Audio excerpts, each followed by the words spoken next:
And good afternoon, ladies and gentlemen. If you are joining us for the first time, we welcome you to the third edition of the Agent Ong Open. It is officially the trilogy, and it is squad number 2 here from Bowlero, Kyrene in Chandler, Arizona, just outside, of course, of Metro Phoenix. Emil Williams Jr., along with Roto Chris Schlemer. Is it Phoenix or is it Phonix? Because I remember seeing that in a commercial once, and I'm like, well, maybe it is Phonix. Maybe everybody says it wrong. Sounds like a lesson in phonics for some people in this. Hooked on. We've got Squad 2 underway. We actually had a very nice Squad 1. If you missed that, of course, this afternoon, or this morning, I should say, you can watch it in the archives, of course, here on the Bullstream TV YouTube channel. Please like and subscribe if you have not. Hit that pound that subscribe button. Please do, and hit the Tell thumbs all up. your friends. Tell your relatives. We're trying to eclipse the 10,000 subscriber mark by the end of Sunday, by the end of the tournament, and we are very close.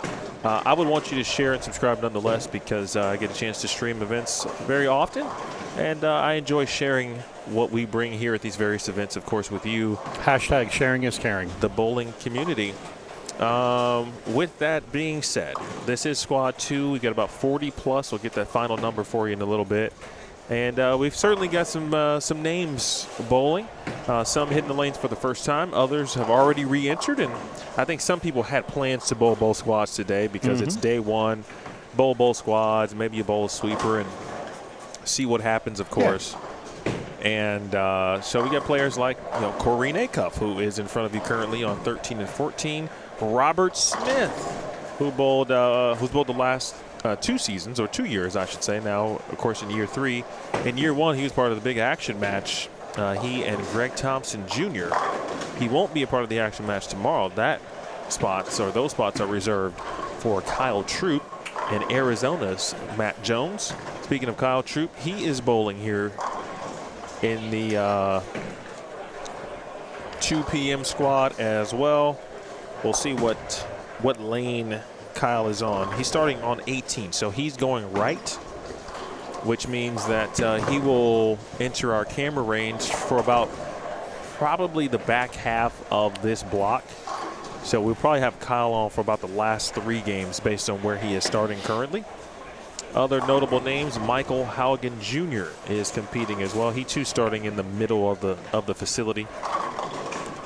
And I believe Josh Kennedy, correct me if I'm wrong, as we welcome in Carl Ong into the booth. Founding father, Carl Ong. Josh Father made the Ong. show last year. What place did he finish, if you recall? I'd have to look. Who was second? You remember that?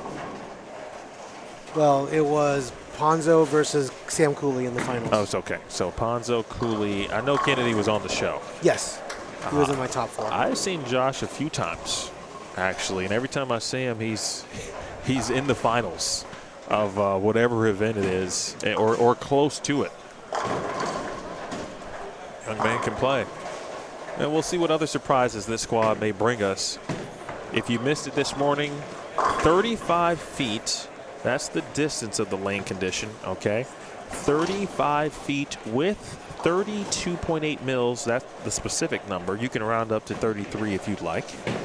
So about 33 mils. It's Thursday. We'll round up. It's fine. of oil. And we certainly knew it was going to be challenging. And we anticipated that because, if Carl's involved, it's definitely going to be a challenge. Wow. Well, he's got the rep now. Yeah. Right? He can't move away from making it challenging for the rest of the time he runs this tournament. Maybe one year I'll just make it plus 300. We'll just make it China, like 25 to 1. Again, it's a challenge if you can keep up, keep to the pace. Good luck. No matter which way you go, it's going to be challenging. But with that said, I will start with you, Schlem. Describe kind of what we saw in your opinion, your own words, and what your eyes told you about this lane condition for the very first squad, of course, which you anticipated to be a little bit different here in Squad 2. Absolutely, right? And, it's one of those things when you take a 35-foot pattern and we just use the rule of 31, right? And so that tells you your break point should be 4. Now, how you attack to get it to 4, well, everybody does a little bit different. We've talked about it all day so far in terms of, is it straight up it? Is it bumping to it a little bit? It seems to me, after watching this morning, because guys and girls are throwing it kind of all over, it looks like those who watched this morning in some capacity, whether they were here in the building or watching the stream, there's a lot more people playing straighter this set so far. And I think, again, there's some people are going to struggle, right? But looking at, because like down there on 19 and 20, somebody's got the front 4 to start, right? Like, so we're already seeing more strikes this set than we saw this morning. And I think it's just a culmination of things, right? How you're playing them and your plan of attack, plus the fact, as we talked about with Carl this morning as well, with the strip and re-oil, getting the rest of the house memory off the lane surface. This is the second time the pattern's now been applied. We're going to start seeing a pattern build up, if you will, for this pattern. And I think it's, the pattern really didn't get super crazy, right? Like, I think the people that were trying to throw shots from in this morning, like, I didn't see anybody trying that this set. They're like, hey, it's short. We got to play out. So let's do that. I think we may see the scoring pace go up a little bit. I'm not saying they're going to go lights out this set, but I think that scoring pace is going to get better because they're going to break down better across the house rather than what we saw earlier, Emil, with just certain pairs that played better in certain stages of the 6-game block. I don't know if that I did the right thing there or maybe just sounded like a... No, I liked everything about what you said. I mean, the house memory portion is a thing. Yep. That is really one item that I've learned over the course of my time, especially working on the women's tour as much as I have. Yep. Understanding that is a real situation, real phenomenon, that it does really take multiple re-oils and sometimes multiple strips in oil or re-oils to make sure you kind of remove that that house memory. Now, Carl, of course, from your perspective, obviously you helped create the pattern and design it with John and everyone else here at Bowlero Kyrene. I tell you, it looks, if you like playing the gutter, and I said earlier, I'm like, I would want to try the challenge of this lane condition. I'm very intrigued and would want to bowl. To me, it looks it looks inviting. And I don't know if we ever describe lane patterns, especially in bowling, as inviting, but it looks like something where you say, even if I don't average 230, but I like playing them kind of straighter, right? I might give this a run because I think I can be able to kind of keep my bowling ball online. If you keep it in front of you, you probably think you're in play. Correct. I just think that if you look at the scores from Squad 1, I think it's super pair-to-pair sensitive. I think your cross is going to have a lot to do with this. And transition is going to be brutal. At least, after one squad and 4 frames, right? We are only speculating what is probably or could potentially happen over the course of the next 3 days. So, hypotheticals. 100%. We are just grabbing at straws and trying to make a best hypothesis, per se. There's really no way of determining any of this. Hypothesis is different than hypotenuse, right? I love that.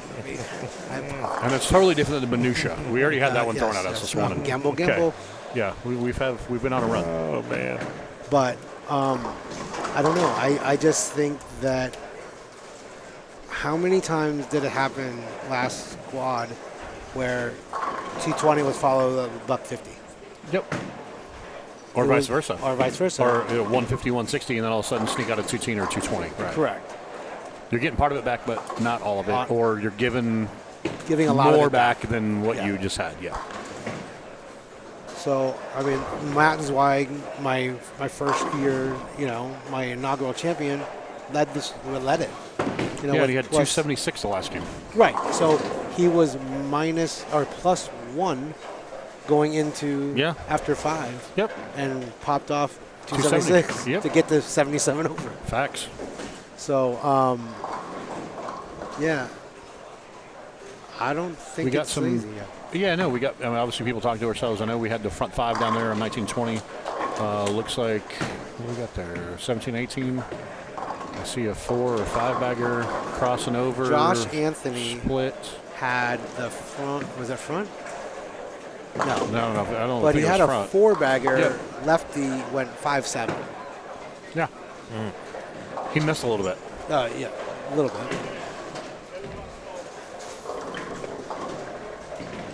In front of us here, Kyrene Acuff against someone who we talked about liking the gutter and assuming that even though this pattern is tricky, there's no doubt about it after what we watched in Squad 1. Someone with, they feel like a good command of the gutter, can get to, as we just talked about with Zwei getting a 76 over or 77 over, you can get to 100 over, but it's going to be a very difficult.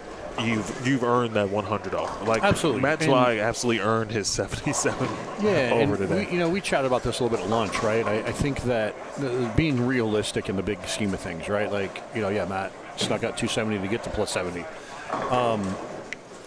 I think with 6 games, and again, we're going to see, you get more people in here, you get more people in the door. Again, more folks are playing straighter. So, yeah, we got newbies that, they're trying to feel it out and figure out what their zone is in that straight zone, right? Playing out. 100 over, it seems logically attainable, right? Like, you're going to have a handful of people that are going to get close to that number for 6 games, right? Like, it's not out of the question. Now, beyond that, I mean, yeah, somebody might get lucky and pop something big off, but I don't see that happening. And again, as we talked about in the first set, looking across here, let's see. I'm just going to give you a quick glance across what I see. 5 and 6, we have 1 person clean. 7 and 8, none. 9 and 10, none. 11 and 12, looks like we got a couple people clean.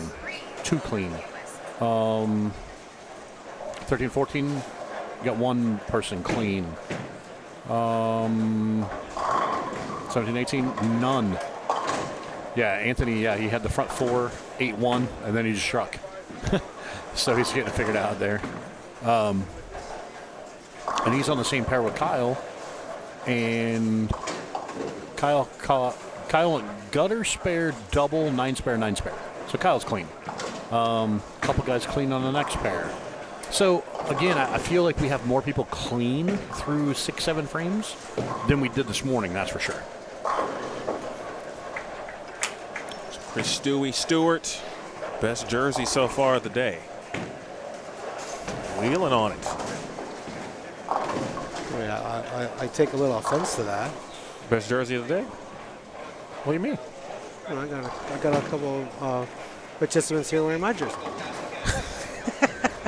That's fair. Matching. That's fair. He's referring to who's on 11 and 12 currently. We'll take a look at them. That's Leah Zweig and Tyler Milbrand. They're actually now bottom right of your screen. That's funny. The matching jerseys. The Agent On jersey. And Leia throwing it pretty good so far here, too. And again, it's in our wheelhouse, right? Playing up the lane and being able to trap it. And again, I know we use some lingo and words that some of y'all don't mean.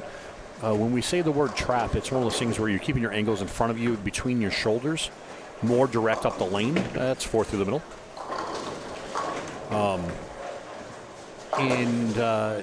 I think that there's people that excel in that category, right? Like, and even like Kyle. Kyle's throwing the red ball from out. Looks like he caught a strike there. So again, but he's playing straight. It's one of those deals of figuring out your zone. And like I said, as I've mentioned multiple times before, you have 1 or 2 balls that are in a certain zone, and then, do you can move to the next zone with that ball, or does that have to be a ball change and a move? A zone change. Dude. I was just bragging about him, too. He was clean to that spot. All right, so it was your turn. Yep, you're welcome. Cloud people. Absolutely. Let's see what happens at lunch. We go to lunch, and all of a sudden he passed the cloud to me. But I don't want the cloud. Give it to somebody else. No, you don't want that. No, I don't want that. I don't want any of that. Real quick, Carl. As Stewie originally from Chicago, he recently just made a visit back home. Yep.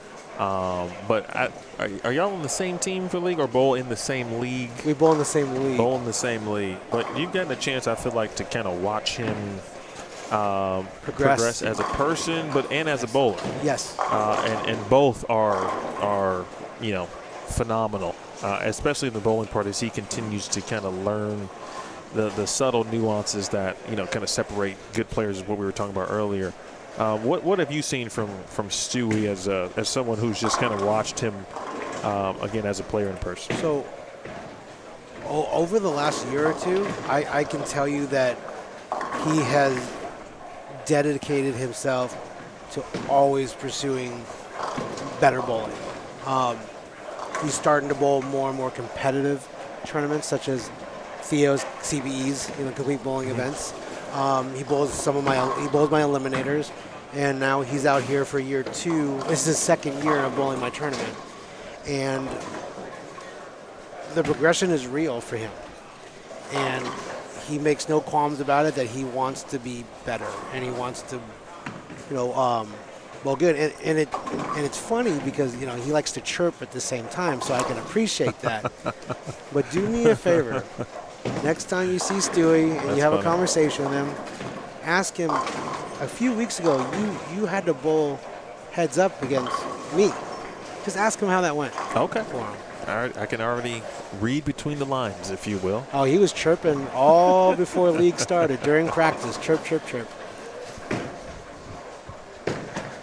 I think I had him shut out in the 3-game set by the end of game 2. That's always tough right there. Uh-oh. So I thought I saw a putty tat. That is tough. Being a widow tweety bird. Little tweet, tweet, chirp, chirp. I think I could have withdrawn game 3, and I'd be fine. Yeah, I'm just going to mail in my score for game 3. It's how that treats you. Let me just kick the ball down the lane a few times for you. But no, in all seriousness, he works really hard. And I'm really excited to see him get better. Yeah, for sure. Love that. We got some solid games going here. I mean, Kenny Lang in front of us is another solid bowler. Yeah. I mean, B down there on 5 and 6, 163, spare up in the 9th. Yeah, there's a lot of talent in this squad. Yeah, 13 and 14, Kyrene Cuff, Alec Johnson, Stewie, Robert Smith, of course, on 15, along with Josh Perry, and then Leanne Hill over on 16 rounds out what we were taking a look at to start. There's Josh. This is, we recall Brandon Matthews really kind of playing him right up about what looked to be 3-4-ish. This morning on the squad. He had some really good moments. He did not bowl particularly well the last 3 games, but we are seeing overall some better scores. Game 1, squad 1 had 5 people plus. It does look like we might be a little bit more on that side of things. Hopefully I won't cloud that. Oh, now it's going to be minus 100. No problem. No one will be plus after game 1 after everyone started on pace to be plus after game 1. There you go. You did it for him. You did it. Good break there, Stewie. All right, so over to 9 through 12. Tyler Milbrandt just took care of the 10-pin on lane 11. Hey, thank you, Dale Coffee. I appreciate that. I'm the one that actually designed that intro for the video, so thank you. Milbrandt, Kenneth Lang. Wait, what? Lance.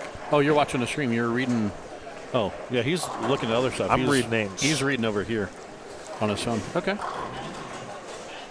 Nice. Yeah, and then Artemis, I hope I'm pronouncing your name properly. Jessica Najbush is bowling right now. She's on lanes 7 and 8, so just to the left of our pairs right now. You can probably see it off the side. She's got the family here as well. Yep. Yeah, putting up a decent start, right? If you recall, when I mentioned her name, who was on the roster set to bowl, I told you she was bowling. She had been bowling pretty well. Okay. I feel like the last 6 months I saw her at the Cactus Classic. Oh, she nice. bowled well there. 191. Can't be mad about that. Start. That's a solid start for sure. On 9 and 10, Harold Wright. He struggled this game.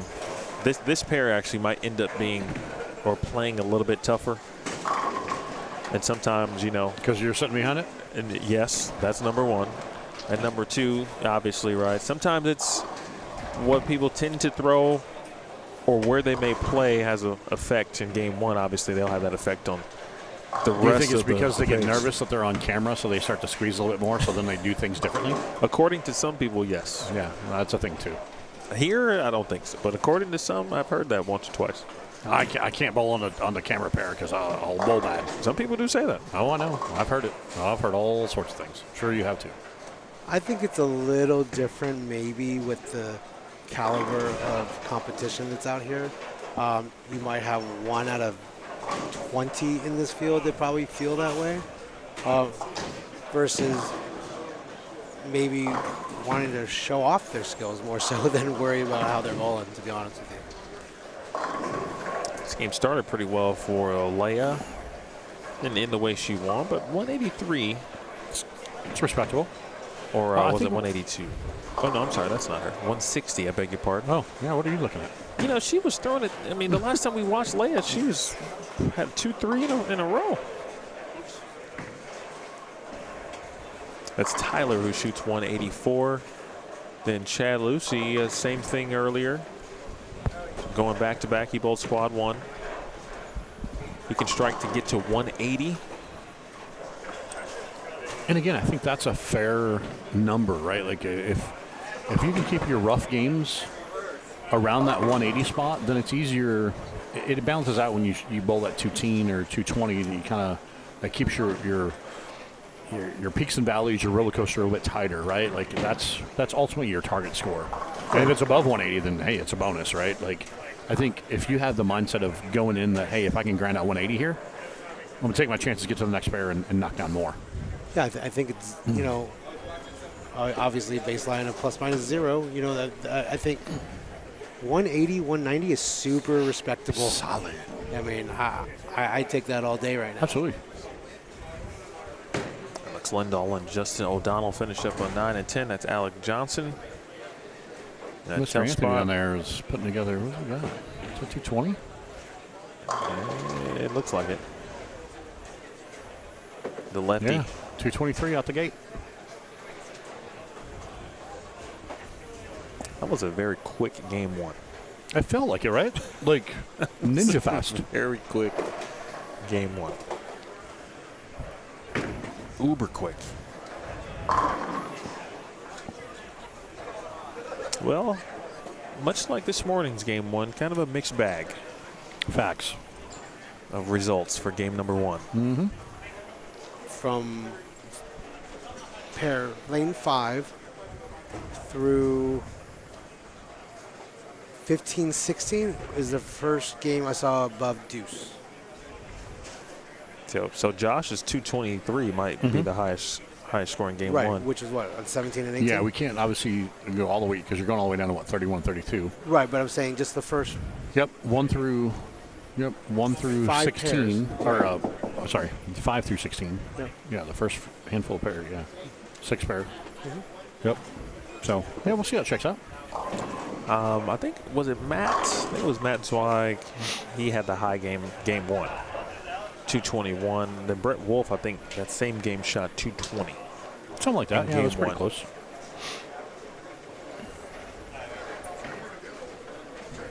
Well, we're Brandon Cryer down there on 5 and 6. It's the son of John Cryer Jr.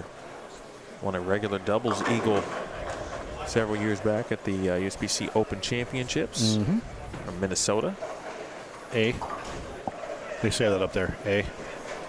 It's like Southern Canada up there. A. Yeah, I learned Minnesota. Minnesota. A. So Yeah. we're waiting for 9 through 12. Same thing with 13 through 16. I do want to see Josh Kennedy. We'll take you to 5 through 8 though first. See if Tyler Milbrink get off to a good start. I learned that Tyler's actually from the Chicagoland area, and we've actually got a lot in common from that perspective. Sweet. Open frame, unfortunately, there for Shakrai. Looks like Brandon Matthews is bowling at 2 p.m. See if he can continue put together a couple of nice stretches. every time I looked over at Brandon during the first set, he was striking. He was. There was a game It was 2 just- and 3. He went 216, 220. And it looked like, and he was On a roll. also playing playing close to the gutter. Looked like it could be sustainable, and then, unfortunately ran into some trouble the last couple games.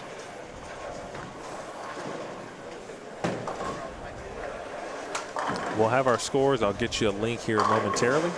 I'll have it pinned for you. That was a great pitch by Bobby. Yeah, we'll have to check. We'll take a look at He had Robert a couple Smith. of those that first game, but he didn't get. I think he had 190. I think he got to 190. Okay, which is respectable. Right, for yeah. sure. He'll have one of those, and then there'll be a little oopsie that sneaks in there. But that's what happens when you get old, right? Like telling you gotta get loosened up, warmed up. Robert, as GT2. long as I've known Robert, he's the king of strike or 5. Yeah, that's been kind of his repertoire for a long I'm time. like, bro, Yeah, no in between. there's no in between. It's either going to be a dead flush, 10 or, back, or dead or mess. crazy bird dog messenger, or design. Yeah, like when I say design, I mean I've seen some stuff that I didn't even know like how it got there. And Rob looks like he's missing something. Game 1 already lost his shoelaces or something. So the link that I'm giving you, or have given you, I should say, it's going to take you to Squad 1 standings, but utilize the drop down where you can change and look at every squad. Obviously, when we get to Saturday, you can go through and look at every single score you want. But just simply change the drop down to only at 2 p.m. No scores have been entered yet, but that is the link. And obviously, again, you can check out what's happening or what did take place this morning. Brianna Cote is watching. Hello to Bree. I'm sure she will be participating. Dale, I hope the coffee shop as well. Jared Bear's been checking in. Kate Killian. MJ. Mo City. Shout out to Mo City, by the way. Hello, Jane. Take a look at Mr. Jason and Mike Lowry. See where he is going to be. So I can tell you where he started at least. Where did Mr. Lowry? He started on 27, which means he's going left. And he will be in camera range. It should be in about 2 games, actually. Interesting cross on 9 and 10. We'll take a look at that one in a moment. Again, Robert Smith, Greg Thompson Jr. bowling again, along with Josh Perry. Dylan Donahue, who we did black cloud, or I black clouded him. He was well on his way to a game, at least in the 250s. At least you admit it. I'm happy you're admitting it now. And then he had some unfortunate miscues in frames 9 and 10.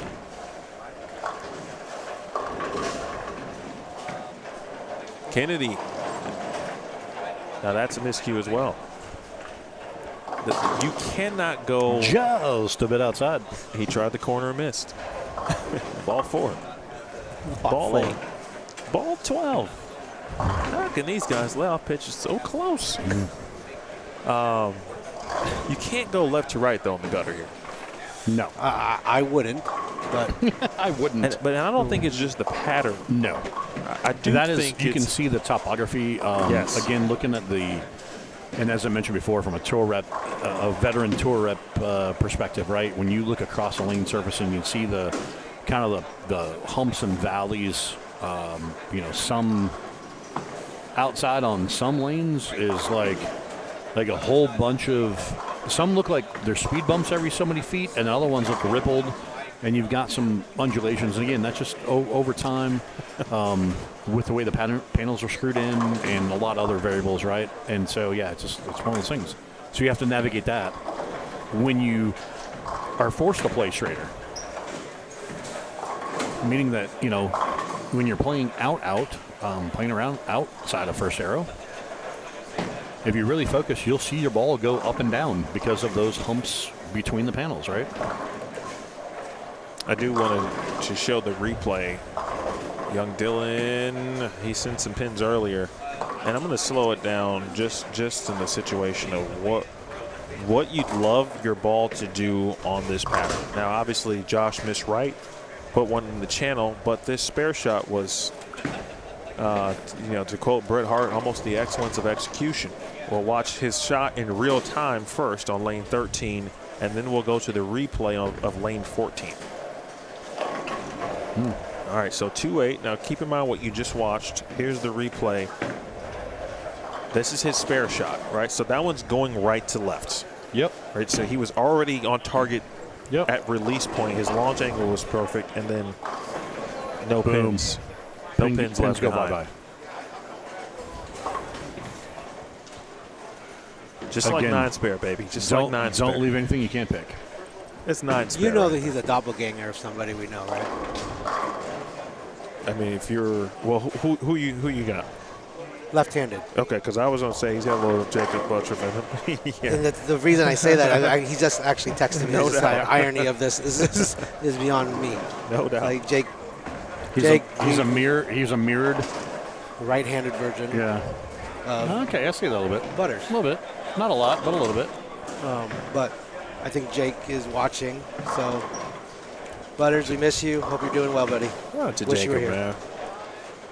You know, of all the people that I meet and get a chance to meet a lot and interact with professional bowlers and all the time, Mr. Buttriff is the same person all the time to me, and I see that when he interacts with others as well. So gracious with his time. I hope all is well, my guy. Shout out to Alley Cat Action. Reggie. G. Prince Elliott.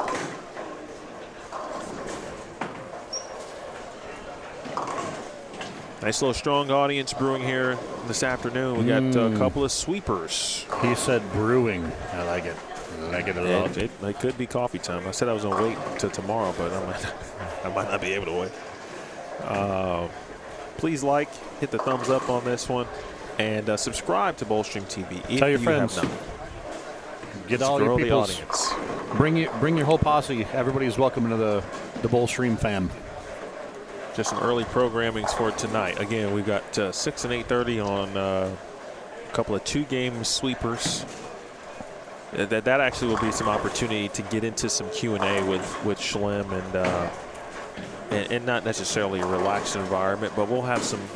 They're quick, but there are some opportunities for us to just kind of share some things. If you want to hang out with us, you the viewer, we'll watch some bowling, but we'll spend some time maybe answering some stuff, and we'll let Roto Schlemer for sure. talk about some products, et cetera, and so forth. Of course, courtesy of Roto Grip, proud sponsor of the Agent on Open. And Mr. Robert Smith almost had one in the channel. Those ones where he was trying to chop it, keep it more straight, but then just kind of fanned a little bit off his hand and went. It stayed on the lane, but yeah, he got less than half. So 4 to be exact. We got some good scores popping down. 17-18 again. Strike, spare, 3-bagger.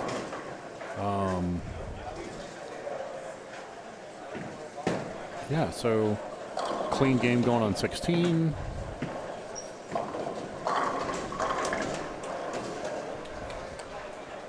Double, spare, down past that. Spare strike. Yeah, I mean, we got, what was that? Oh, it's 3-bagger open strike. Oh yeah, down past that. Yeah, so we've got some connections happening. We got some scores coming together.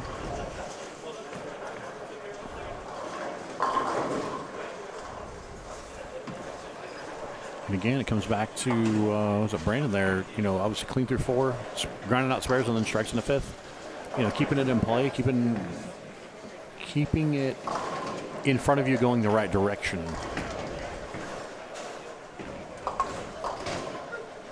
There's another 3 off the right. They're starting to pop up a little bit here and there.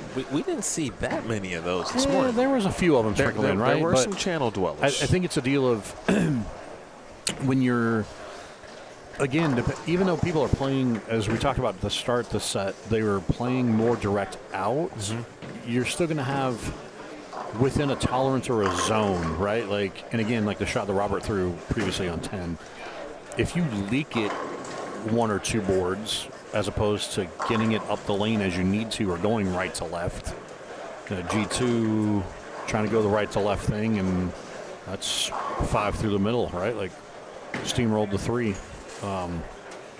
Yeah, again, and that is so close to me. Like for him, that's just a speed and touch thing, right? Like if he really focuses on, if you were to say, okay, let's roll this one and soften up a touch, that's high flush.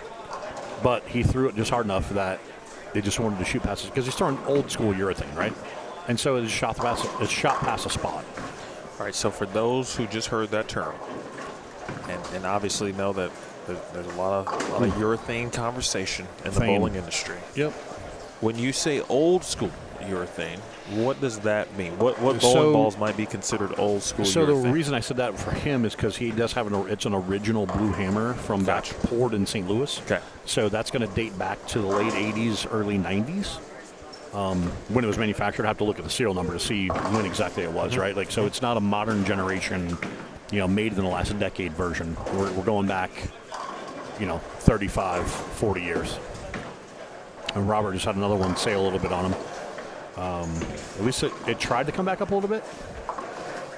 He's like, I missed by a board. He's talking. Now we're getting good, Robert. We're getting Robert talking to himself. That's maximum Bob at his finest right there.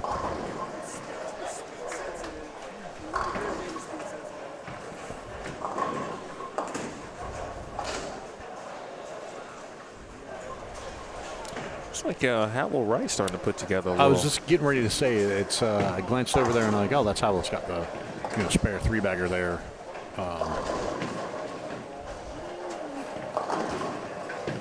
Trip it forward.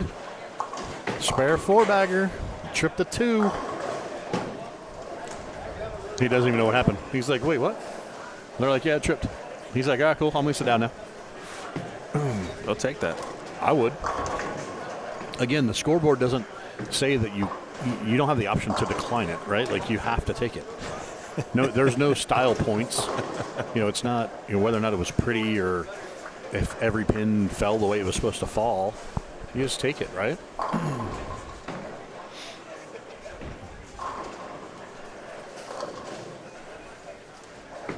It's Kennedy. Ooh. Okay. Hello. Okay. I'll get you. I see you there. Young Dylan. Oof. Wow. How old is Dylan? Juan, are you still watching? Juan, by the way, headed to, I believe he said the Mid-States tournament. It is collegiate bowling season. Mm-hmm. So Juan and Grand Canyon headed to, wait, is that right? Y'all going to the Mid-States? I don't know. Well, then you got the other thing that's popped in my head is the senior event in Reno, Team USA. Yes, there is a lot of stuff going on. The Senior Worlds. So we're going to lose a few bowlers, I think, that would have potentially come here, right? To bowl. Yeah, well, Juan's collegiate player, so he would have been bowling, but they've got a collegiate tournament. College tournaments, senior tournaments. Yeah, there's a little bit of everything going on. Bowling's just bowling, right? It's a matter of what you can squeeze in your schedule. And then certainly there's still some big RPI regionals going on as well around the country. Yep. 'Tis the season.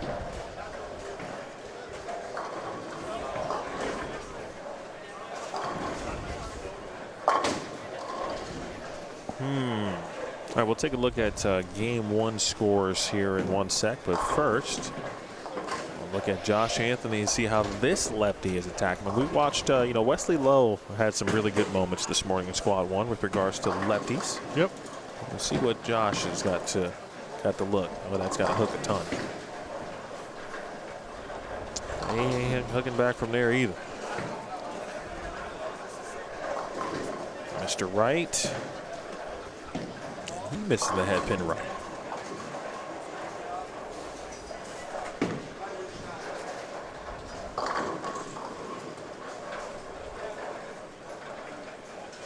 Hello to Landon checking in. It's a good spare off camera there for Josh Anthony, bottom right of your screen. Alec Johnson having some trouble. There's a couple players trying to figure out 5 and 6. It might not be too friendly of a pair to start the day. A-Cuff got some work to do to try to get to 2-0, 190 over on 7 and 8. Starting to see a lot of bowling balls, Slim, that are kind of laying off now at the end of the pattern. Yeah, and I think that's, again, with more people working together, they stretch the pattern, I think, faster, is what we're kind of starting to see a little bit. Because these guys that are throwing thing are going to they're starting to jam it a little bit more. And when I say that, they're actually, as we've mentioned a few times before, their targets left of where they normally would look, so their feet are right, their eyes are left, kind of pointing it at the pocket off the corner, or that angle of trajectory, right? And that one's trying to swing. Greg's trying to swing a little bit, and again, it makes you think that some of these guys are going to bail out of urethane a lot faster this set. And again, we've got more traffic. You've got just more variables, right? Like we talked about, the strip and wheel oil. You got to think the bigger balls with surface are probably going to come into play. You mentioned Wesley Lowe, and him and I have been chatting. We were talking about bowling balls and some stuff like that, right? So he's trying to figure out other plans of attack as some of these other folks are. Yeah, it's going to be interesting to see this all unravel. And that's why we play the game.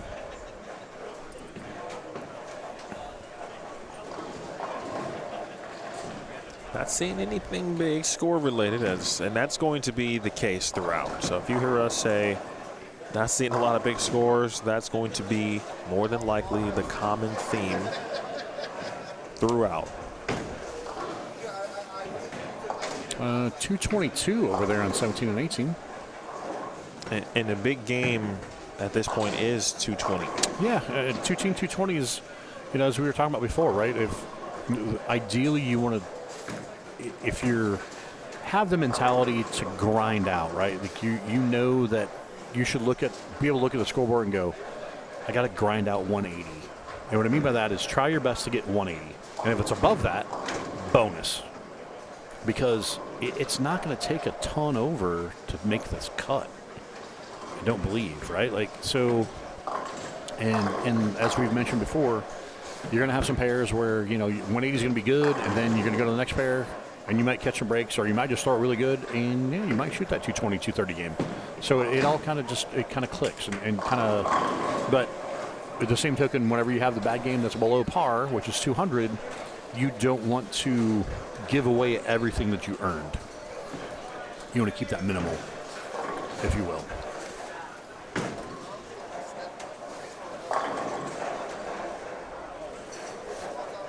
And so, yeah, you grind out, some 2-0s in there, too. 180, 2-0. Fill frames, basically. That's the whole thing. If you can damage control and not have those just pesky open frames that are, self-induced. And Robert yanks that one, carries a crossover. That's, you take it and run. And like you mentioned before here, Mr. Anthony in front of us. The left side. Pretty good shot. Catch us on the strike. Yeah.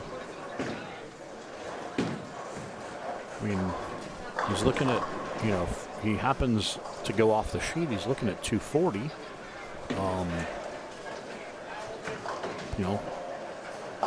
Through 8 frames. But again, you never know, because we thought he got a pretty good shot and he threw the one and kind of missed everything, right? So,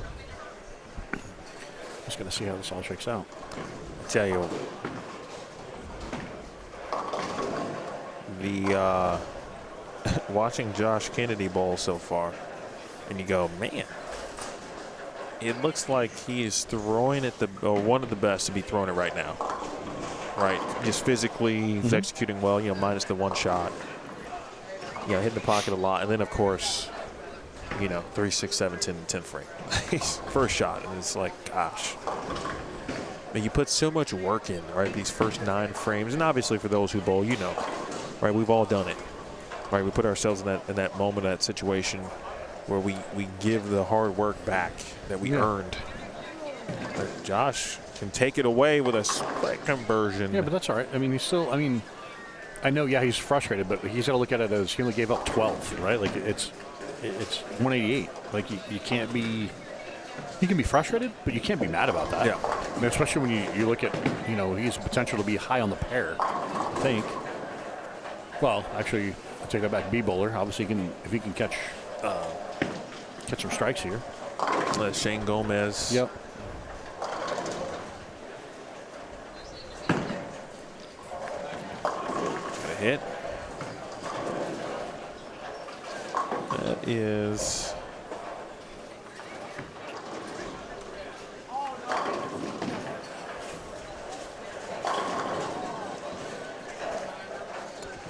That's the left lane, right? Yes. Anthony carries the strike. He started on 7.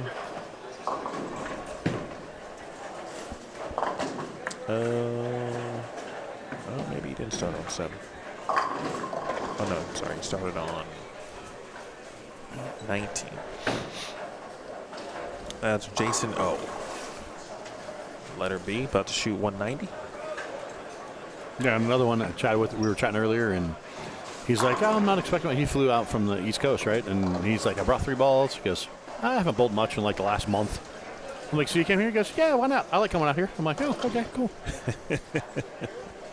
It's whatever you want to do, right? Like that's the dealio.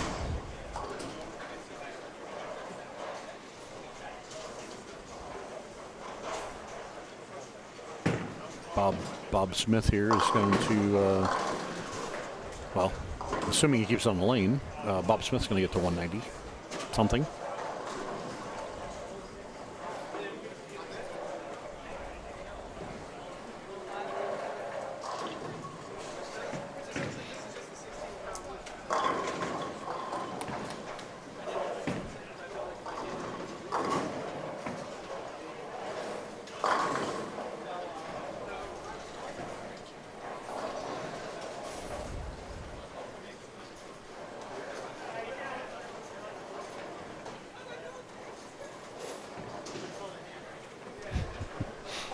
Robert giving give both hands up in the air. Yeah, he bowled 196. He's actually not mad about it. He's like, I only lost 4. All right, sweet.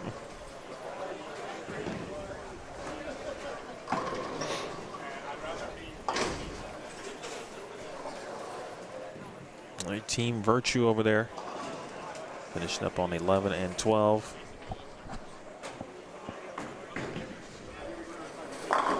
Got Mikey McQuiston.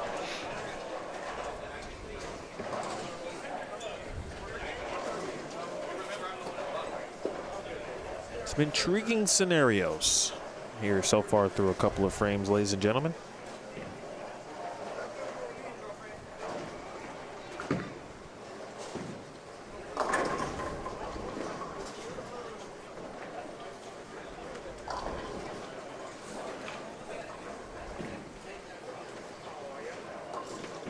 Fits in the chat. So welcome back to Buddy Lucas. Buddy's going to actually be on 9 and 10 this game. And we just watched him, of course, a frame ago or a game ago. We're on the 13 through 16 area. That's a really good game here for Josh, but another 220 game. And again, that actually might end up sounding like a broken record to some degree, but 220 is solid. The equivalent to 250, it feels like. Oh, for sure. Which makes Matt Zweig, his 276 game in Game 6 today, feel like not just 300, but like 320. That's what that felt like. Oh, and speaking of, I think that's do we segue the crate bar? The 300? Oh, sure, yeah, that's great. That's fantastic. I mean, talk about where we're trying to reach to, right? Like that's an awesome thing. Yeah. So according to Carl, who dropped this earlier during Squad 1, The crate bar owned and operated by Jeff Krause, who is going to be bowling tomorrow, I believe, or Saturday. Yeah. One or the other. He and Adam did a fantastic job with the kickoff dinner, and they've actually provided the meal for the last couple of years with regards to the kickoff dinner. We'll start with Matt Jones on the left side of your screen there. And Jason Mike Lowry, who still is the only bowler to have shot 300 at the Cactus Classic. Speaking of 300s. Crate bar, Jeff is offering free crate bar for a year. Daily. All right? A year if someone shoots 300 during a qualifying squad. Yep. And so I'll have to see if there's a way to parlay it, right? Like if you don't live here.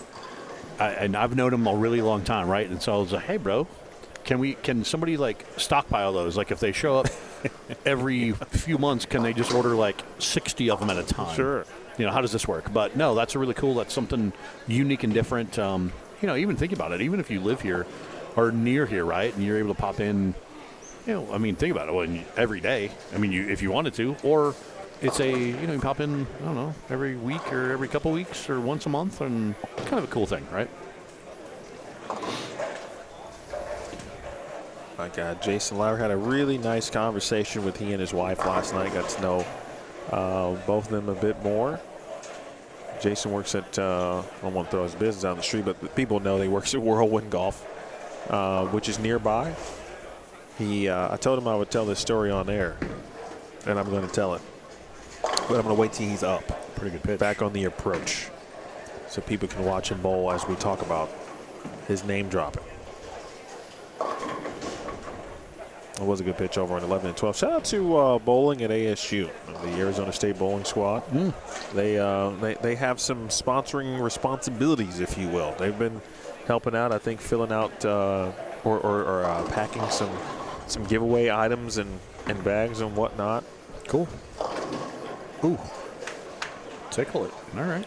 Got a couple of players who have been sporting the ASU jersey. Cesar Padilla Jr. was one. Got another player right now on 11 and 12 doing the same thing. Yeah, we're watching as we start. We're into game 3. And yeah, I think overall, I think the general consensus right now is I see less people shaking or scratching their head as opposed to what we saw this morning in the first squad, right? Like I think there's just a better maybe feeling or knowledge, if you will. I think plan of attack. I think they feel like there's less guessing involved right now because they're like, okay, we got to play straight, and it's a matter of how do you execute and attack it from straight.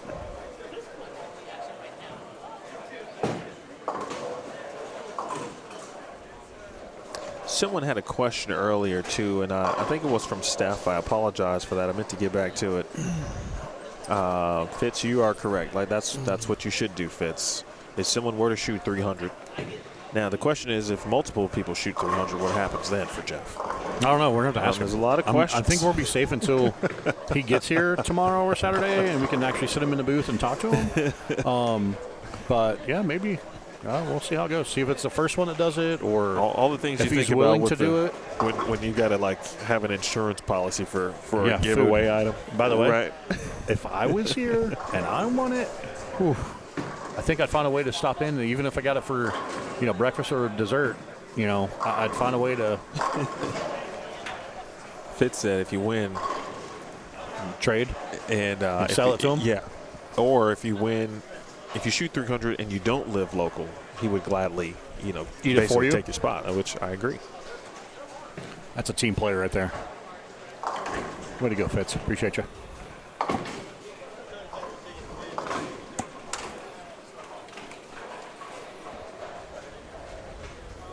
Well, we had some folks, maybe. Oh, we've got the players down on the high end. The walk is a bit longer, or the turn, I should say. Yeah, the turn's a little bit longer, right? And so I think that's going to be something that factors into it. Again, as we mentioned, the left lane's going left, the right lane's going right. So as we get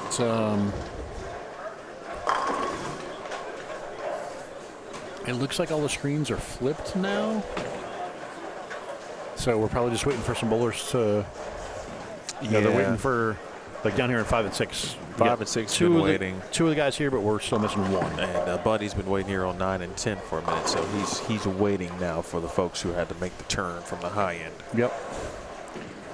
Which is again a nice little turnout here for squad number 2 this afternoon. For sure. I saw Jason O somewhere recently, and I don't remember where.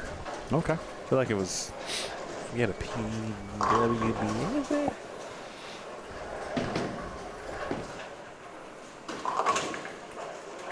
Sean Grant. The old 7-pin there. And the 12 starting to put together a little time here. See if Matt Jones can turn this double into 3 in a row here. Is he going to parlay it? Parlay. Shout out to Dylan. Dylan Taylor on his 3rd monitor. And he's got Bowlstream TV up. Watching the Agent On. You could be like Dylan and have your 3rd or 4th or maybe even 5th monitor. I like that. However many monitors you need. I'm a big fan of that.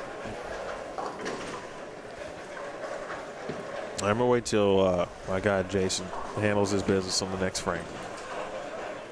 I tell the story. He's got some good golf stories though. Who's that? Jason Lowry. Who's bowling on 13 and 14 right now with Matt Jones.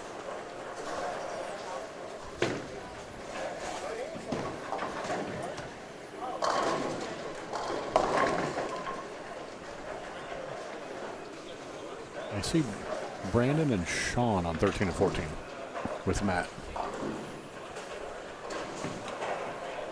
Oh, Jason, he's over there 15, 16 with GT. Oh, 15 and 16. Yeah. Gotcha. Yeah. Speaking of GT.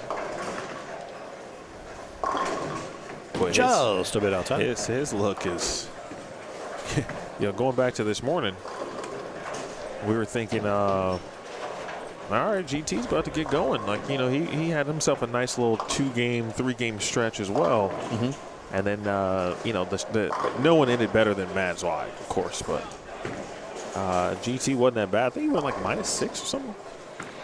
All right, so that was my guy, Jason Lowry. All right, so Slim, do you golf? I do. All right. Not most, I guess, but a good portion of the population, especially bowlers, do golf as well. If you do golf and you come to the Phoenix area, you should check out Jason Lowry at Whirlwind.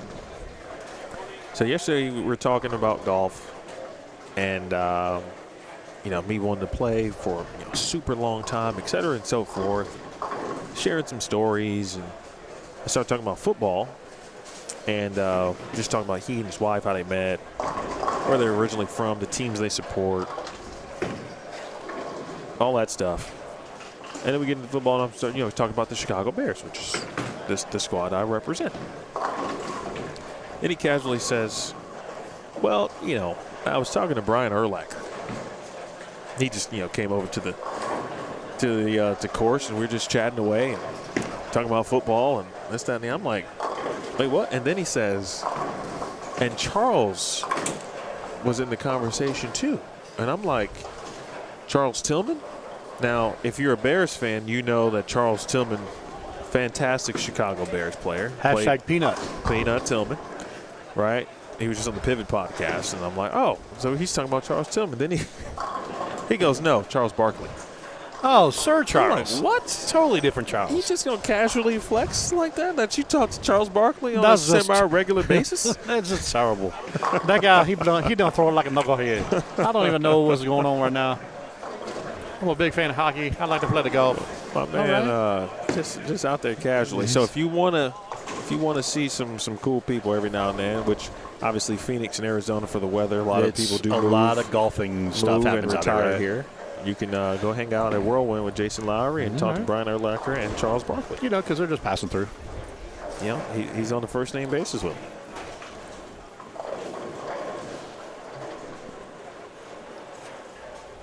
Well, I mean, it's it goes without saying, though, and I've talked about it a little bit, too.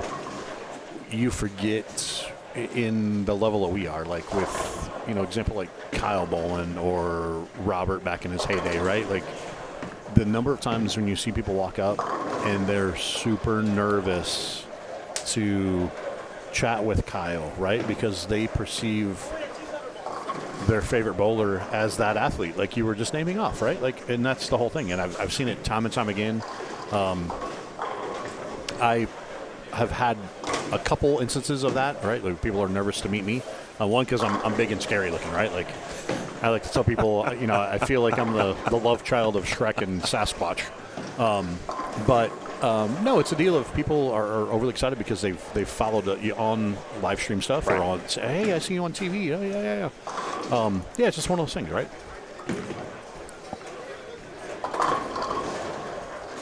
Dylan over on 9 and 10. He had a pretty good look this morning. We've got some good games shaping up here on 13 and 14. 11 and 12, seemingly we're in a TV timeout. I don't know what's going on here right now. We're waiting. I think maybe they're just taking a timeout so they don't get too far ahead, because we're in a weird spot now. We've got some pairs that are like in the 3rd frame. We've got pairs in the 5th frame. We got some pairs that are just starting this game. So we're going to be off again, I think, the rest of the squad, right? Like we're going to have some pairs that are like half a game behind, unfortunately. So yeah, we'll see how it all shakes out. But again, we're starting to see, I think numbers-wise, I think it's starting to, like I said, we got Matt Jones over here, right? He's got 106 in the 5th, strike up in the 6th. Glancing down to 5 and 6. Yeah, 5 and 6 is looking real good down there.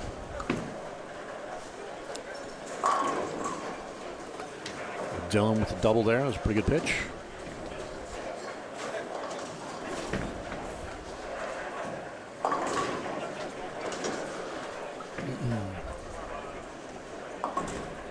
And yeah, folks, if you got good squad right now, if your name is Josh, yeah, we can go with that. Speaking of that, let's check the scores. Yeah, we got some different stuff cooking. We should have a scoreboard, hopefully, again, because we're frames off. I don't know. Theo was just standing here next to us, so I'm sure they've probably got something figured out for this set, maybe. Yeah, there we go. They're trickling through. But yeah, Matt Jones, what, 240? Oh, Matt had 240 first game. 240-2-0. Josh Anthony, 220, 220. Yeah, I mean, it's a thing, right? Like,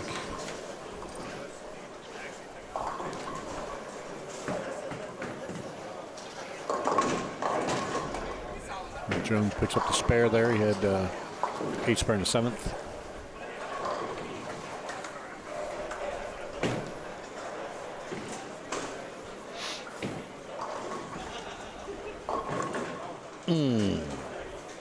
Mr. Anthony over on 5 and 6. They had a pretty good.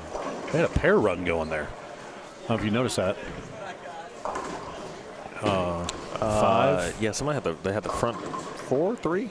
Well, yeah, A's got front 4. He had front 3, and then the C-Bowlers got strike spare double.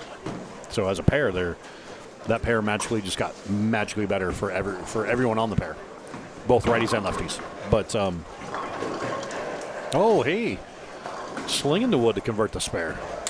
Nice shot. Yeah, that's the way he planned it. How about that? Had a way, buddy. Yeah, that's the way he planned it, right? It's shot the old washout, bounced it across the deck, and converted it. And just a quick look at the scores on your screen. I'll try to do this in each game. Now, Perfect. Obviously, every score from Game 2 is not in yet.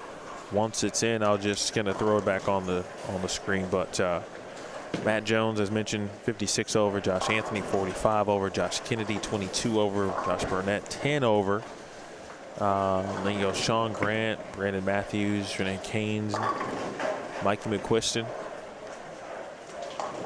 40 over is not bad after a couple. all things considered. And again, a ton of scores that are not yet in. Mm-hmm. We'll refresh that. And Theo's getting there. 40 players on this squad. Again, 40 players on this squad. And again, we have, like we said, the delay coming from end to end. So we get some, they got to track down some score sheets and scores and all the fun stuff you have to track down. Young Dylan, who bowled this morning, I asked him how old he was. He is 21 years old. 21 years old. Does not bowl collegiately, but starting to bowl a lot of events that have a higher profile, if you will, right? Agent on. I saw him in El Paso, I believe. So he's starting to try to get his name out there, and eventually would like to go out and bowl some tour stops and tour events. And I'm going to throw my age into this mix right now. I've worked at Storm longer than he's been alive. Well, first of all, congratulations. That's a very nice accomplishment. Yeah. Milestone. Yeah. What, 24 and a half years, I guess. Something crazy like that, right? That's a nice run, man.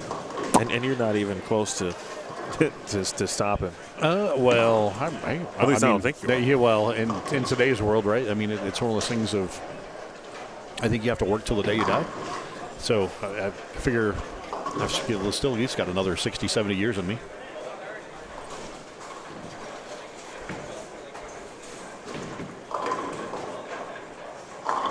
Oh, Matt Jones carries the crossover.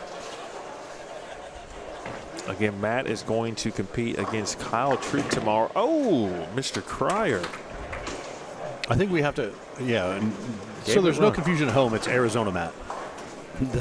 Yeah, I always assume that, like, if I'm in Phoenix, streaming an event in Phoenix, and I say Matt Jones, people know who we're referring to. Yeah. But Virginia made a great point this morning. No, because people watching from all over, right? Because you're right, you just don't know. And when you say Matt Jones, there are just so many good Matt Jones bowlers in the world. It's a thing. But yes, the Phoenix Matt Jones, the Phoenix Hall of Fame Matt Jones, is going to bowl 12-time PBA champ, 2-time major winner Kyle Troop. I think I want to call him Hat Matt. Who? Because he always wears a hat. Always wearing a hat. Yeah, yes. we could call him Hat Matt. They're going to bowl in action tomorrow. That's going to be fun. I know those guys are both.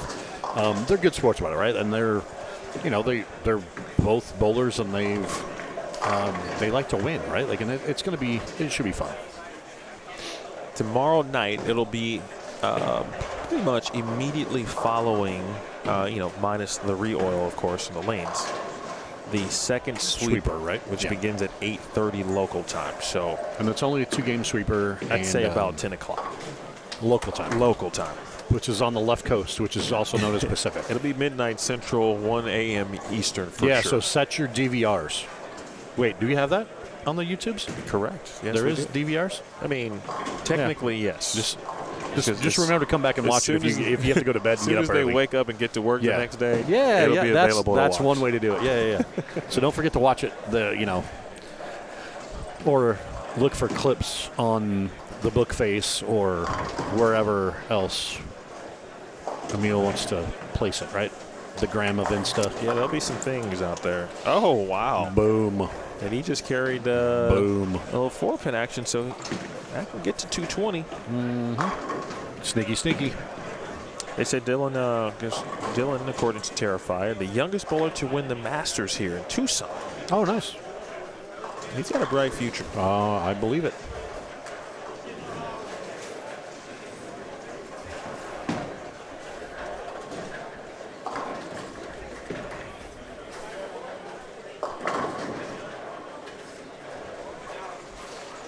Speaking of bright futures, 5 and 6 is still looking pretty chummy down there.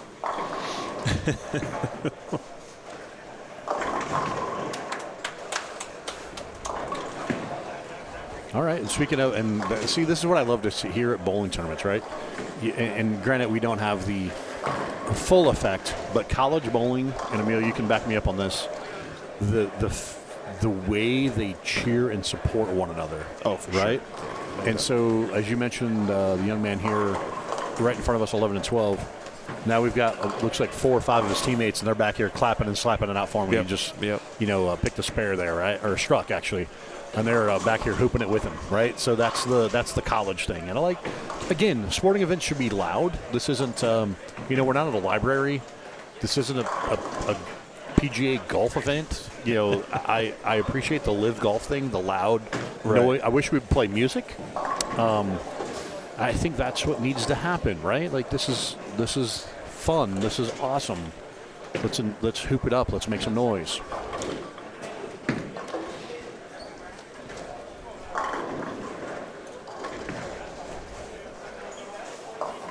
I think that's Renee Keynes, who with Arizona State.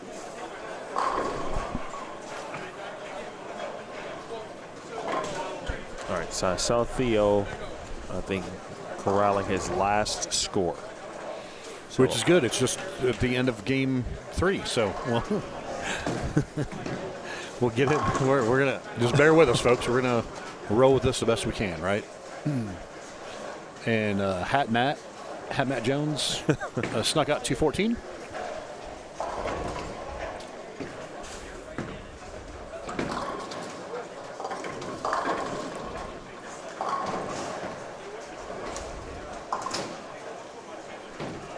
Or Matty Hoff, Hall of Fame, Matt. No, we'll figure it out. I'll come up with something that makes sense.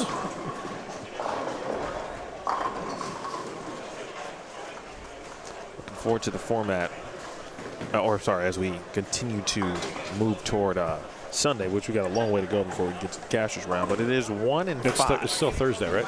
Correct. Okay, yeah, Sunday's a few days away. Yeah, 1 and 5 in regards to advancement. Okay, 1 and 5. So it is still beat the board. It is not if you finish in the top X, Y, Z of each squad, you advance. Nope. Post your score. If you feel good about said score, that's probably a good thing. If you feel question about that score, then you probably need to bowl again. Oh, Mr. Anthony chips the 6 forward.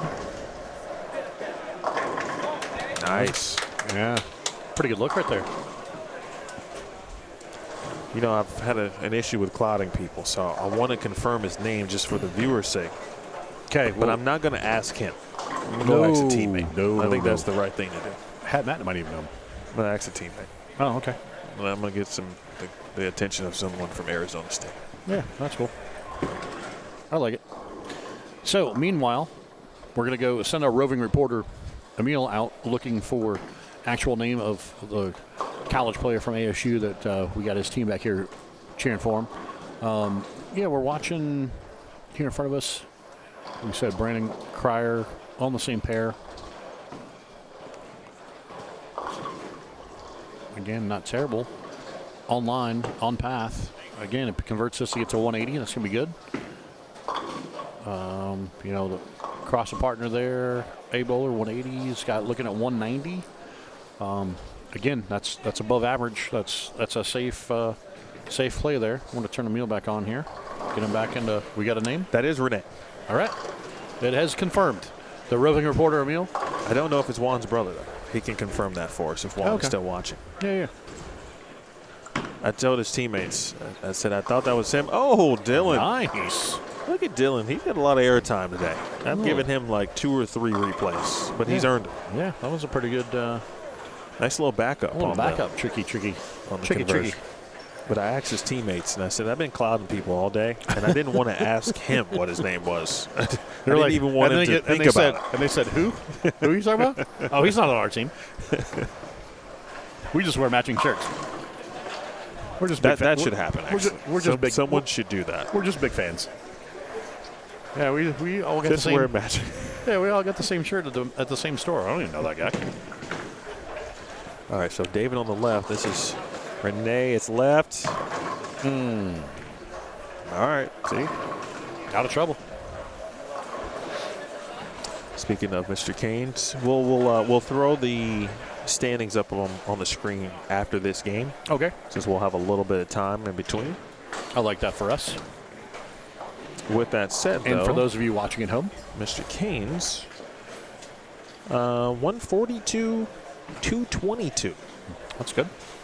And now a spare here, as my good teammate Mark Schofield used to say back in Lindenwood, this spare's tricky in reference to the 5-pin. Oh, yeah. It can be expensive, too. Yeah. And speaking of, I'll just throw another good one at you, right? Anyway, converts to 5, picks it up. For those of you who watched the Tour Finals this year in Pennsylvania, it was my second year filling in as Tour rep. And if you saw the spot, and again, props to him, right? Graham Fa left a 5-pin, missed it. Him and Kyle came out and passed out jello shots to the adults in the crowd because Graham, flagged a 5-pin on live TV, and of course everybody had their hand up. Yeah, so it was kind of a cool scene, right? That and he did what you're supposed to do, quote unquote. When you miss if you're old enough, we don't condone underage drinking, but we're saying you bought something. He did make a trip to the bar, but he handled the adult beverages. The place went crazy, right? It was pretty awesome, and or they appreciated the adult beverages for you. We were talking about how chummy Buddy Lucas, yeah, buddy, man. We're talking about how chummy 5 and 6 was, and it kind of went off the rails a little bit. But again, that's going to be a clean basically a 2-0 game with a 3 spare in the 9th over there on 6. 2-0-2, 2 0s. Yeah. See another clean game working down on 17 and 18.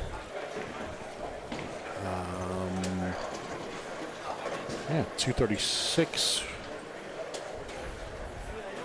Yeah, we're seeing. Oh, hook. Uh-oh.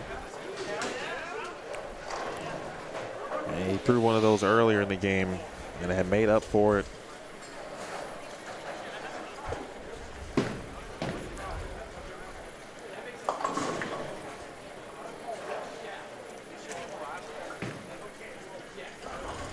Well, see, I blame Juan there, Fitz. He never really gave me the phonetic.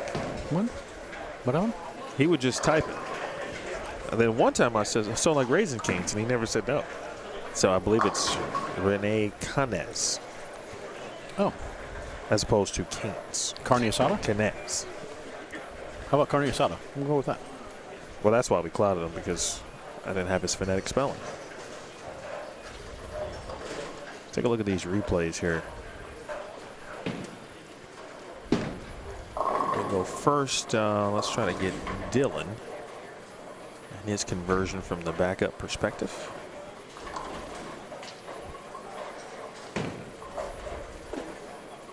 If we still have it, there it is. All right, so we'll watch Dylan. We got someone already starting game number 4, right? Mm-hmm. All right, so here's Dylan's 210 conversion on the backup side of things. Nicely done. Looks like he's done that before. Nice little side step. He's got his choreography all nice and ready to go. That's a pretty good pitch right there. Great shot on the fill. And you notice he went with a little bit more loft there to keep it on line. It's a good shot. And I think that just judging by what you've mentioned with his, he won the local Masters here and Tucson. In Tucson, yeah. Right? And obviously he's only 21, but obviously that move right there, if it works in the next pair, I think you're going to see him kind of use the air, get it lofted a little bit more, get it out of the lane a little bit. And that's a trick, again, that's been in the playbook for a long time. Some bowlers forget that, right? No doubt about that. Depending on, and again, we've got a high volume. They've not really destroyed the pattern per se, so, you get it out there where it's not in an early hook spot, you get it over it. You then can get a little bit more length, a little bit, as we would call a little bit more length, a little bit more hold. So that's a thing. All right, so since we have a little bit of time, because we've got some stagnant and with regard to people moving pairs, they got to make the big turn, et cetera, and so forth. Let's take a look at, again, scores after game 2. I'm going to bring up, let's see, let's give it the old top 33. All right, so let's add that. That's a good round number, 33. I like that. Let's add that here. Divided by 2, carry the 12. And then, by the way, Juan, my real question was, are you guys related? That was my question. All right, there are your scores. 1 through 30 we'll see.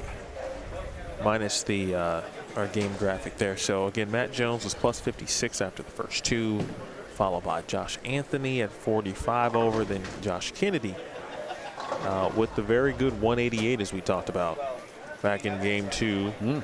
Plus 22 again. These are after 2, as you can see. Josh Burnett plus 10. Kyle Troop minus 13. Again, this was after 2. And Kyle is about to bowl on. Where's Kyle about to bowl? Right here, 9 and 10. I think he just moved his equipment over to 7 and 8. Okay, so he lied, 7 and 8. He put stuff down there, so he's over there because he forgot which far he was moving. The real question is he on the right lane? I don't know. Well, Haugen's here on. And if he is on the right lane, that means he'll be moving. That means he'll be moving to 13 next. We got a little bit of a preview of our action match there. Over on 5 through 8. Yeah, I don't think this is the thought process at this point in time, right? Like this is the goal of both of these gentlemen right now. No, that's what we do here in the booth. Yeah, we speculate and we're like a true sports reporter, create more drama than what's really happening. But yeah, these guys they're honestly just trying to get a one and done, right? Like they just want to get a good enough score on the board, and it's like, oh yeah, I'm good. And Kyle's still throwing the red ball. I haven't seen Kyle in a while. Last time I saw him actually bowl, I think, was the Lucy. Wow, good shot. Yeah, he bowled the Lucy. Did get a chance to speak with him. He dropped by the booth for a little bit. Yeah. And at the time, of course, this was late July, but he was headed to the Lucky Larson. Yep. Of course, he had right after the wedding. Wedding was on the way as well. I was there for that. Yeah. Yep. So he had a nice 2-month schedule happening. Oh, yeah. And obviously, he talked about the agent on a little bit as well. How long have you known Kyle at this point? and does it go back, prior to, before he bowled? Yeah, since he was a little kid. So when the first time I met him, Gup on the senior tour, Guppy was well on the senior tour, and him and Tyler would come out on the senior tour, right? And they were little kids, like getting money to go play arcade games. How about that? That's like old, little bitty guys. And that's what was kind of wild, and, talking to Gup and those guys at the wedding, right? I'm like, man, he's, sharing old stories, obviously, early 2000s, Gup was, he was probably towards the backside of his senior tour window, right? But still out there, still competing, still made a couple shows when I was out there in that point in time, right? And, it's just wild to think that, here we are 20-something years later, and now his kid's one of the best to do it. And, Gup is super proud. I mean, obviously, he never envisioned that. He hoped that his kid would be a bowler. Didn't know. He couldn't have projected that this was the trajectory that he was on, right? And again, the crazy part is, Kyle's still young. He's not even gotten to. He's still got more levels to get to. Correct. So, not only is he a good bowler, but he's starting to get into that ambassador, I think, level of bowling. Yep, for sure. Where when people think of Kyle or see him, I feel like he's at a lot of, or starting to appear at a lot of various events at various levels. Youth, and not just bowling, but truly being at the event, or he's invited. A spokesperson. And, correct. And, yeah, like you said, ambassador is a good word. He looked unsure. Remember the deodorant commercial? Wow, showing your age there. Unsure, yes. I'm proud 41 now. Wow. To be that age again. Michael Haugen Jr. Check him out here. Back in at 9 and 10. 11 and 12 is about to get going.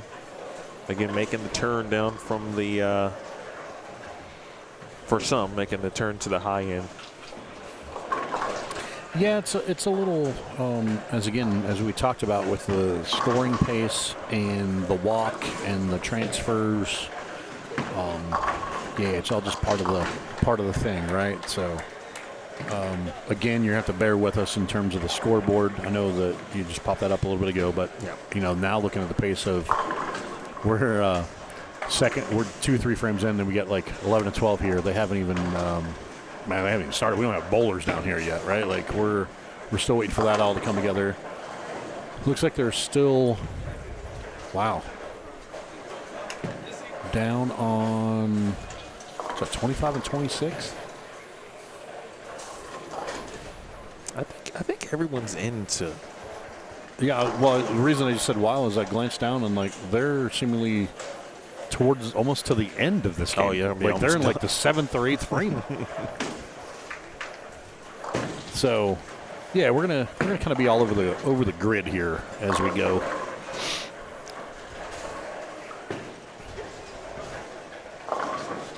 With Michael Haugen on the left side of your screen. Ooh, there's an ever popular 44 over there in the 4th frame on lane 13.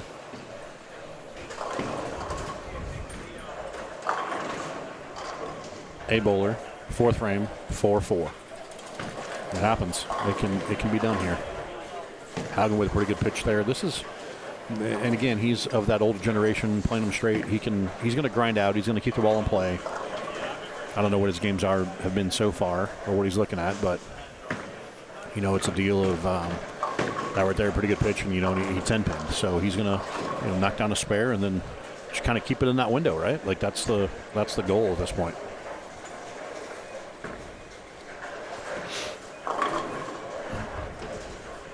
Matt Jones has started 9 spare double. Hat Jones, that's what it is. Hat Jones, he's the Arizona Matt. Oh, I like that. Hat Jones. That was right there the whole time. Yes. Mr. Jones and me, Hat Jones, a.k.a. Hall of Famer. Mr. Troop changing balls. In that spot, looked to be a pitch black change, as Kyle mentioned this morning. If you watched the stream this morning, Kyle talked about he drilled a fresh pitch black and a fresh fast pitch. And I didn't ask him. I don't know if he's got a stash of. Oh, I'll take that back. That what? No, that was pitch black. Looks like. Or is it the fast pitch? Maybe it is a fast pitch. Anyway, I don't know where he got. Some of those are bowlers have stash or maybe acquired one here recently. Again, knowing he's coming to an event like this, or even like some of the local stuff that he bowls there in Louisville, right? Like having the ball options. I'll have to look and see if I can stare at it a little bit more to see what. Hard to tell by the color. I think that's blue. Yeah, that is a fast pitch. Yeah, I think he mentioned that this morning. Yeah, that's what I was saying. I don't know if he had that in a stash somewhere, or if he acquired it recently, or right. Because he was saying it had been so long. Mm-hmm. Yeah, he forgot. Yeah, he goes, I had to kind of relearn what it does, right? Like, and again, that's just a product of the PBA tour and them going to the 78 hardness rule. This past year, and so you're throwing different balls and kind of locked in on that, right? I think we're getting everybody kind of up to speed. I think we're all in the same game now, so that's a good sign. Well, parlay that one. Gamble later. Gamble. Kind of like gobble, but different. Gamble. Haugen up the lane, pointing. Yeah, I knew it off his hand. It was up it too much. My guy Kenneth DeFrederick is back in the building. Mm-hmm. I enjoyed watching him the first time. Older two-handed gentleman. Uh-oh, what's that? Uh-oh, we're hearing no hook down there. Okay. No hooky. The ever popular varying or the variations of a bowling center. Yeah, and the varying sides that hook, don't hook, etc. Well, you factor in all the other stuff, right? You get into, depending on how far you're talking about down there, was it some of the pairs we didn't use the first set? Is it because it's colder down there? And again, like I mentioned before, those pairs are farther away from the desk, so those tend to play tighter naturally, even irregardless to a tournament pattern, just because when they have open play, they're going to put it down here on the low end of the building right here in front of the desk, not on the high end. So you're going to see just the natural characteristics that way.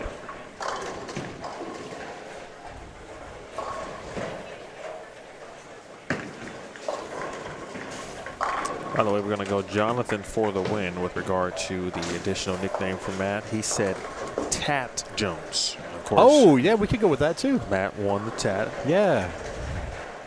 Tat Matt.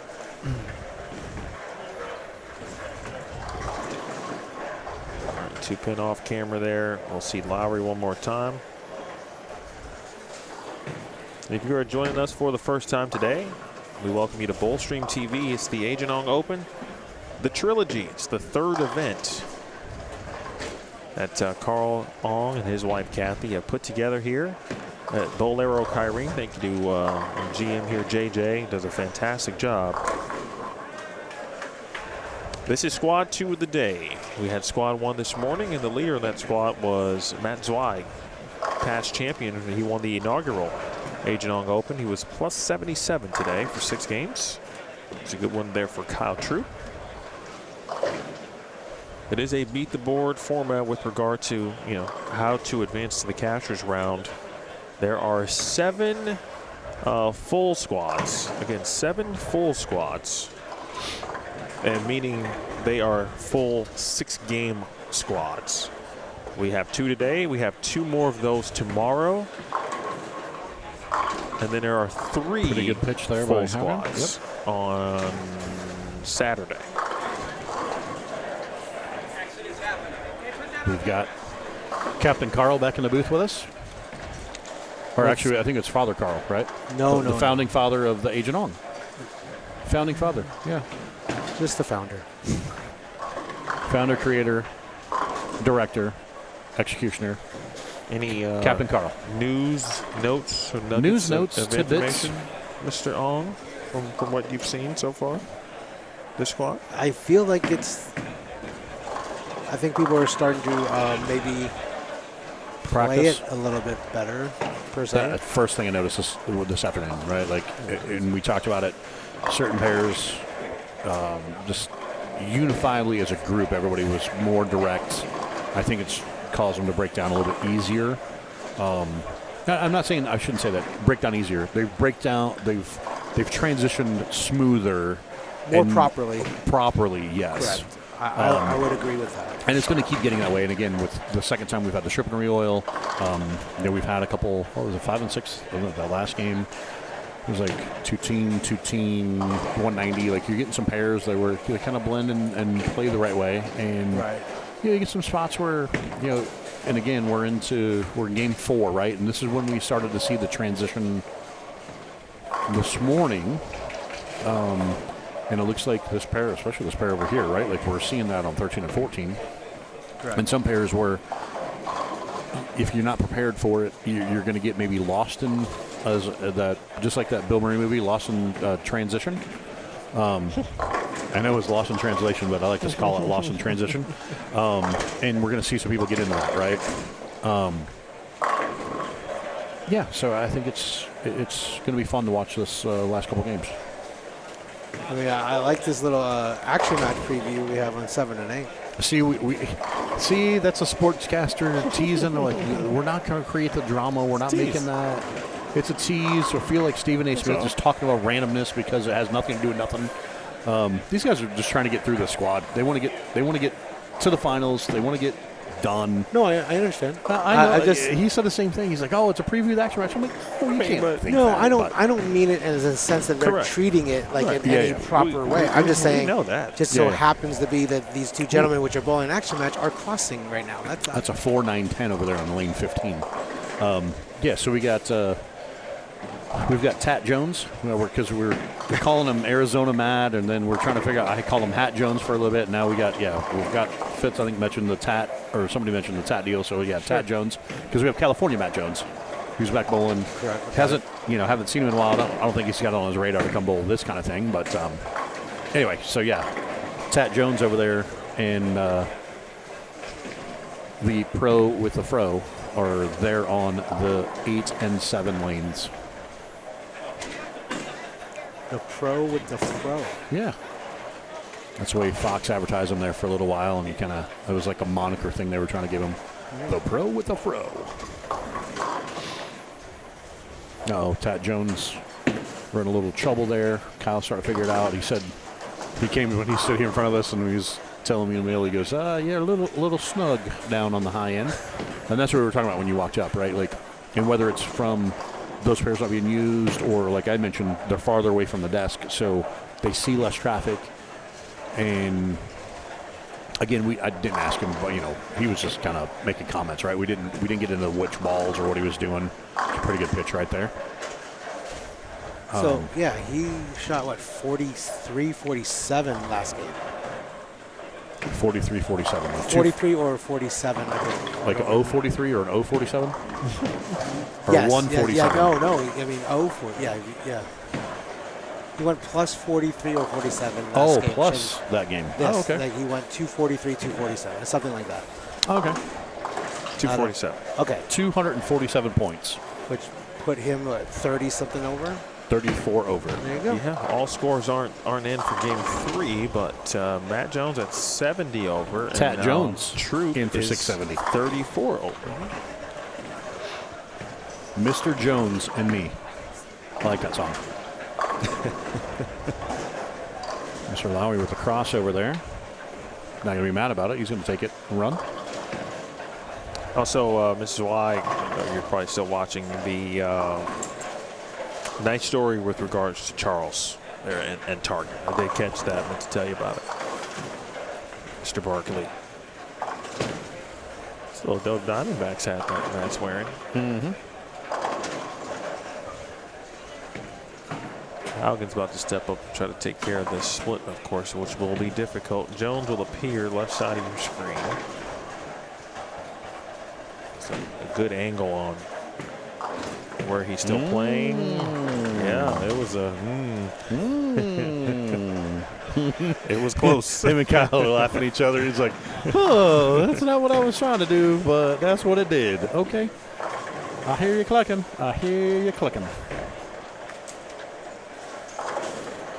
We got some, just glancing out here to the right. Couple people are clean. Again, like the transition deal, got some people that are, now we're starting to see a little bit more. I think this morning we saw head shaking like at the end of practice, right? And now we're starting to see the head shaking here in game 4 of the transition game. I think that's where we're starting to see people are like, am I supposed to change balls? Am I supposed to move?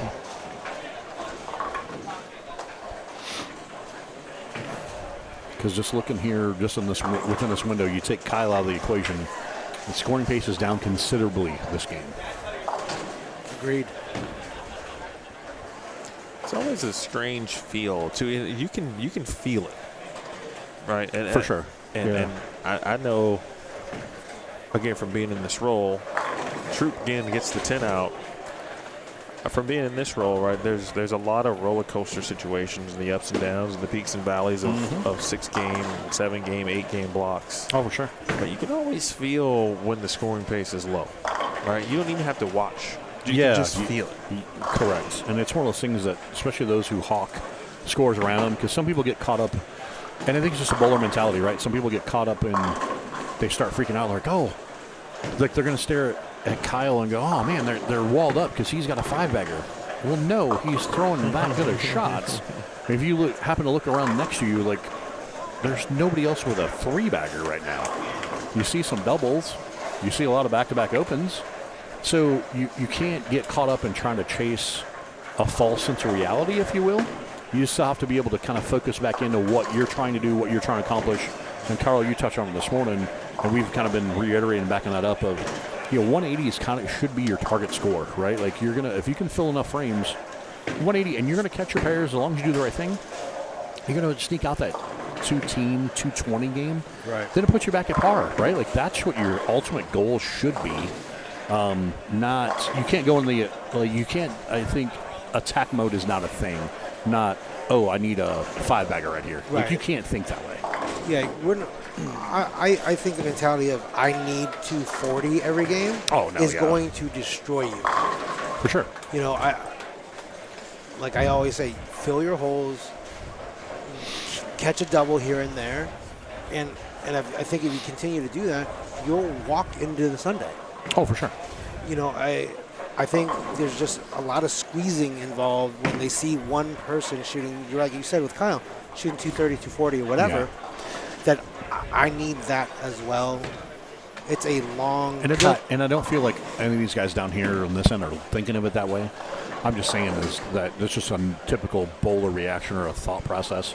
You know, there we go, back 4 to get to 170. Right. Man, you got to think that's a win.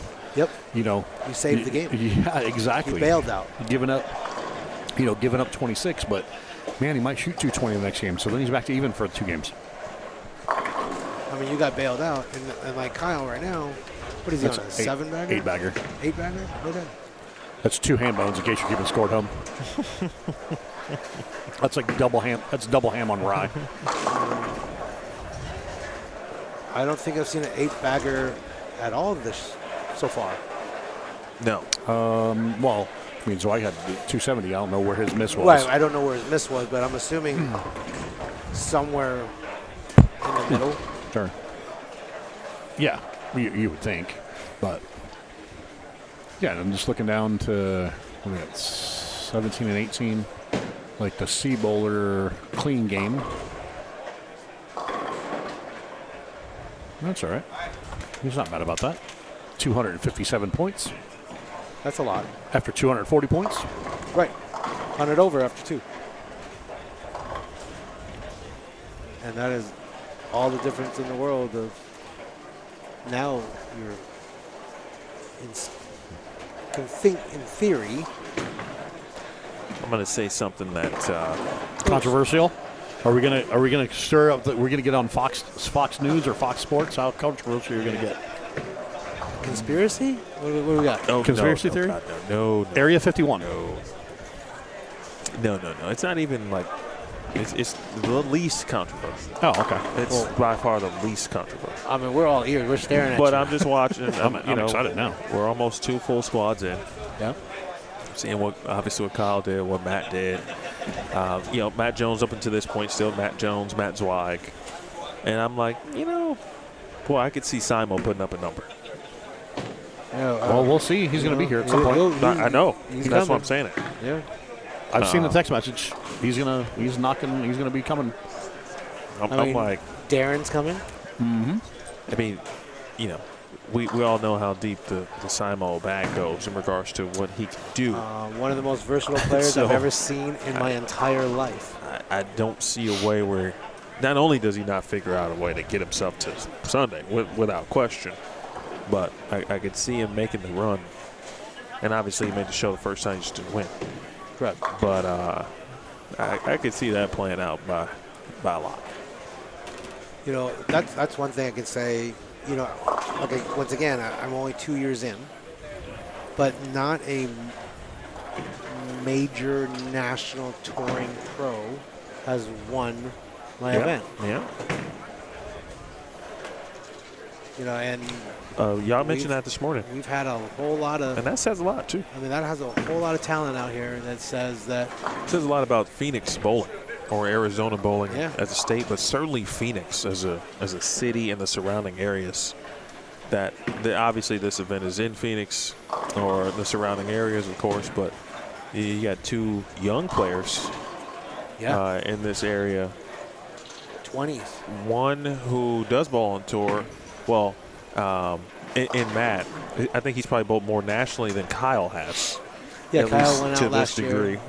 year, obviously trying to do the rabbits. To this point. But, so what to me, again, it says a lot about truly having the support of your local bowling community bowl your tournament.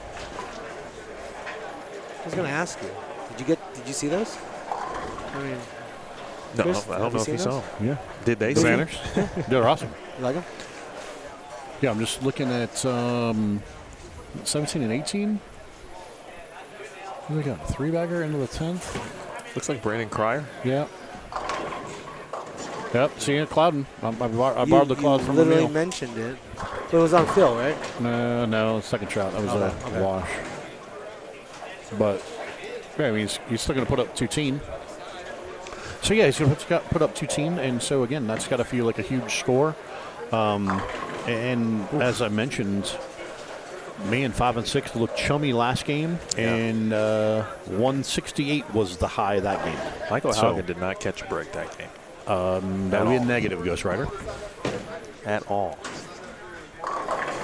No bueno. Mr. Lowry. That's good there. Mm-hmm. That was really good.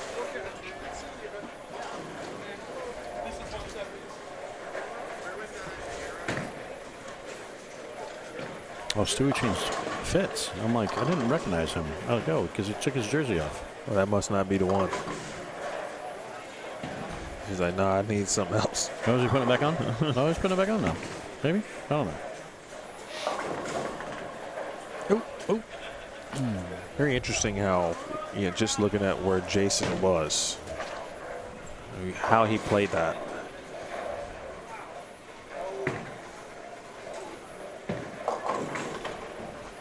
He's much closer to the track area.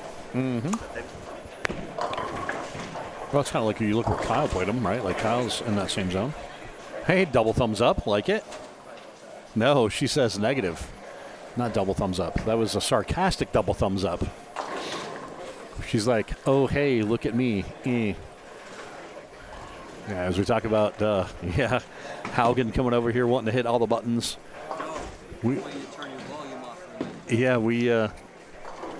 Unfortunately, I'm the host right now at this second in time. Yeah, you had some bad breaks that game right there. We were paying attention right there. But as we're watching the crew come in, again, we're some pairs are a couple frames behind. These guys on 13 and 14, they just jumped right into it, so they're popped already into game 5. I think we're kind of closed that gap of the stalling, because game 5 is already going down there on 19 and 20, 17, 15, 16, 17, 18. Everybody's getting close to getting finished up. So our pace, we had a little separation there for a minute where we were, the flip and the transition. But yeah, we're seemingly good right now. So it's cranking. So Game 5. Game 5 is starting. It's like Chad Lush there. Yeah, 160. So again, it's a matter of getting what you can get on certain pairs. That right there. Yeah, there's a ball change. Yeah. What do you think, Carl? Everything rolling smooth? I mean, honestly, this is so far, squad over squad, we have gained additional from year over year. So, yeah, it's great to, on a Thursday, having. How many bowlers do you have this squad?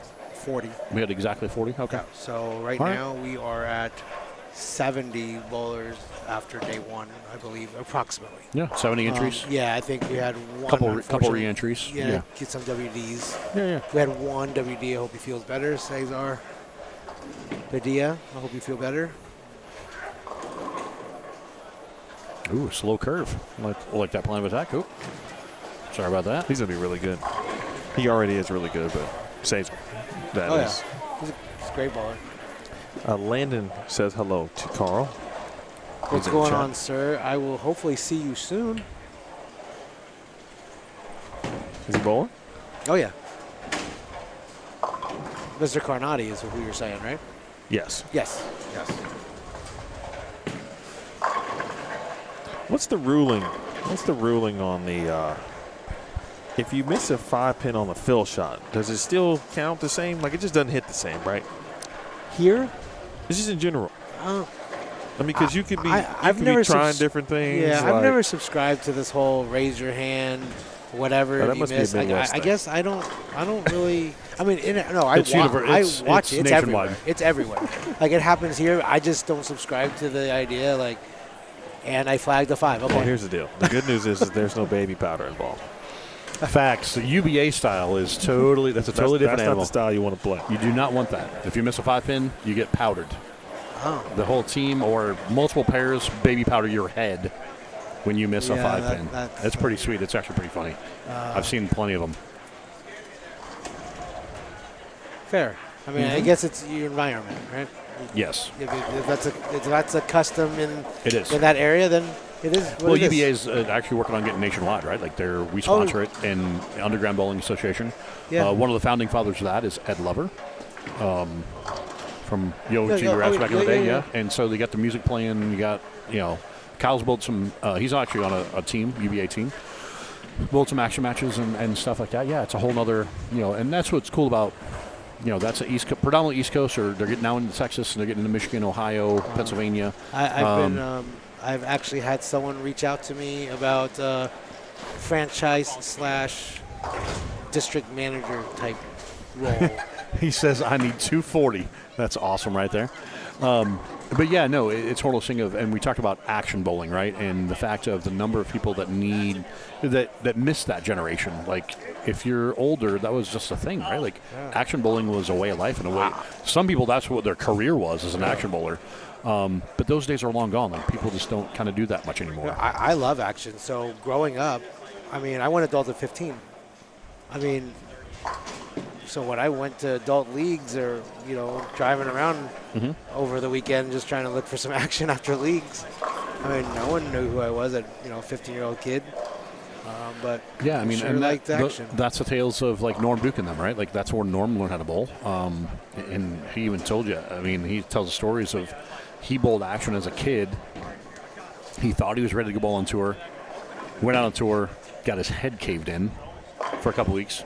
Went back home, like locked himself in a bowling center, practiced for like 3 weeks, and then turned around and won like a couple weeks later. That's why he was the youngest to win. He's a Mount Rushmore guy. Yeah, he's a Mount Rushmore guy, right? Like, but it was one of those things of, it's for him. Like you said, it proved the theory of action bowling for $1,000 a game or $5,000 a game was way different than what the guys on tour do. Right. And and again, action matches are totally different than bowling league or even bowling this per se, right? Like, so that's a thing. I think tournament bowling versus action is two completely different mindsets in the fact that when you put an entry in, you're bowling a field and you're not bowling for 100% of the prize fund where half of it's yours, right? Everyone co-ops into a greater prize fund and everyone has an opportunity at winning. Versus now in a heads-up match, when you're bowling for 10K, 5 of it's yours. Nicely done. So most people don't enter with. That was a 4-9 conversion by the pro with the fro over there. Picked up the 4-9. Show off. Continue. Yeah, the action bowling. What are you talking? No, but I guess I just think the mindset's different. For sure. When you're entering, a field where everyone's contributing to the ultimate prize fund versus, like for example, you're putting up $10,000 for a $20,000 match. Yeah. I mean, I think you squeeze a little different. Yeah. I don't think your arm swing is easy to pry off the hand when you're bowling for 4 or 5 digits. Now, I think it's the same if you're throwing a shot to win, 10, 15, 20 grand, sure. But you might be squeezing a little more when half of the money's yours. His wife made a spare over on 7 and 8 and just had to give a. That was funny. What's up? Leia made a spare and she gave the old, threw her hand in the air like, yep, I can do it. That's me. Thank you. Congrats. Yeah, I asked her how it was going earlier when she walked by, and she gave me the sarcastic double thumbs up. I'm like, ooh, that was a not so nice thumbs up. Looks like last time we saw Stu, we saw him on the fresh this squad, and he was throwing a much stronger bowling ball. He's throwing something that looks to be a little cleaner. Schlemer, you talked about the pattern kind of stretching out faster this squad, and I think we're seeing that people are making changes much faster this squad. Right.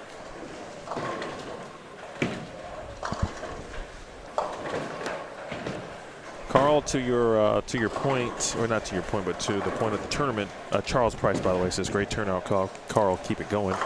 Appreciate it, sir. Thank you very much.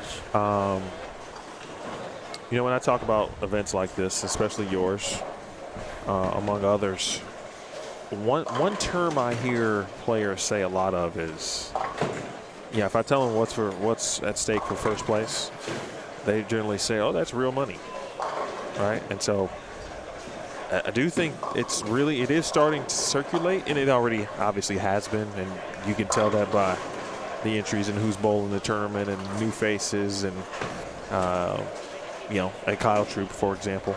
Sure. He broke it down nicely because I asked him how did he get involved, or from the interest perspective, and he said, more or less, he had been paying attention, you know, the first couple of years it was on his radar, and then, you know, obviously schedule works, things fall into place, time is there, and boom, here he is. But it is making the rounds with regard to your event. I appreciate that. You know, it's been a lot of work, and unfortunately, you know, maybe annoying at times for people, as much as I try to, you know, get the word out there. But it's gotten to the point where, you know, and I look at it as a blessing, right? When I hear people talking about my tournament, it's not what is it anymore. It's more like, are you going to be there? You know, is it Right. on your calendar this coming year? So, and being in year 3 and having that, you know, conversation be had by other people, you know, it's been awesome. And again, you know, it's people like yourself and Chris, and for the support and giving us the platform to showcase our tournament, because without the live stream, you know, with Bowlstream, how many people do have an opportunity to hear about us or see it? You know, so, you know, I like I said, it takes a village, and I couldn't have done it without, you know, people like yourself. And, you know, and again, for anyone that's out there that's listening or watching, please subscribe to this channel. Bowlstream TV puts out some amazing content. There's no one better, in my personal belief, you know, other than Emil.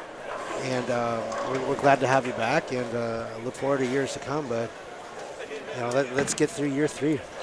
Oh yeah, I'll always appreciate the kind words as well. And but really, this is about, you know, hey, you want to bowl an event, or if you have time in October, really, right? And you want to come out and take a moment, bowl a couple squads. Maybe all you need is one. Who knows? Sure. Right? Give it a run and take your chance at 10K.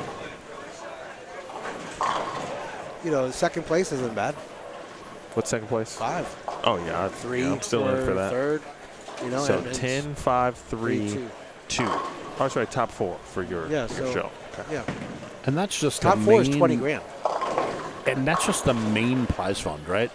That's not the brackets, the sides, the reverse bracket, the doubles, the progressive, the crisscross doubles. yeah, all the other things, right? Like there's just so many. It's not, and I think that's the other added part of a tournament, rather than just you're bowling for the set prize fund and that's it. Which there aren't too many of those, but there are still some. And then it's like, oh well, we've got like 5 brackets. Like when you look at encompass the whole thing, man, there's a lot of ways to make some cash. And then you got sweepers too. Can't forget about the sweepers tonight, right? Like we've got 2 sweepers tonight, 2 sweepers tomorrow night. You get those. Those are in, what's the entry on those sweepers? $100. $100 for a chance to win, what, $1,500? Guaranteed 1,000. Guaranteed. Each squad. Guaranteed. So there's 4 $1,000 top prizes, but you know we're obviously paying down based on entries. Yeah. So, I mean, man, 10 to 1, just off that. I mean, but if you look at my top prize, it's, you know, we're 35, 36x. Yeah. Yep. So that's the whole thing. It's just part of the whole thing, and like you mentioned with Kyle, it's the schedule, you know. And when you look at the big picture, the guys are done. They don't bowl till February. You do have some of the players that are going to bowl Worlds that are on Team USA, right? Sure. And we did, you know, obviously we got some of the senior bowlers, the senior Team USA is in Reno right now, so you've got, and then all the other countries. So, I mean, you got some senior players that are on the teams for their country bowling right now. The kids are going to a college tournament. You got some other stuff going on, but the ladies' tour's not going on. The men's tour's not going on. And again, by the way, I can attest to it because I live in Utah, right? The weather here, it's about 80 degrees. It's not so bad this time of year. And I mean, trust me, I don't mind. Like Utah, we're finally cooled off a little bit, right? Because we had a hot summer for us. But yeah, depending on where you're at, if it's 40-something degrees and rainy, come to Phoenix. You can play golf. You can bowl. You can, enjoy the weather between, qualifying squads. Like Phoenix, there's cool stuff to do in Phoenix, and the weather's nice.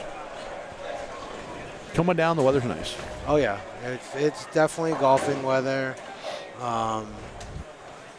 Yeah, it's perfect weather. Other than the fact that we had torrential downpours prior to like Monday, Tuesday of this week. So it's cleared up, clear skies, perfect weather. If you're in the Phoenix area or in the surrounding cities, Vegas, California. Yeah. I have a lot of people here from New Mexico that are bowling tomorrow. So come on down. We have squads all day tomorrow and Saturday. Like it. I like it a lot. Troop, there it is. Oh, hey, I heard that one before. Well, he's still doing his thing. He spoke it into existence. He talked about the gamble. gamble. And he is handling his business. Faux show. Getting himself maybe some little extra spending money for the weekend. Yeah. For the action match. Him and the wife. They need a little extra play money.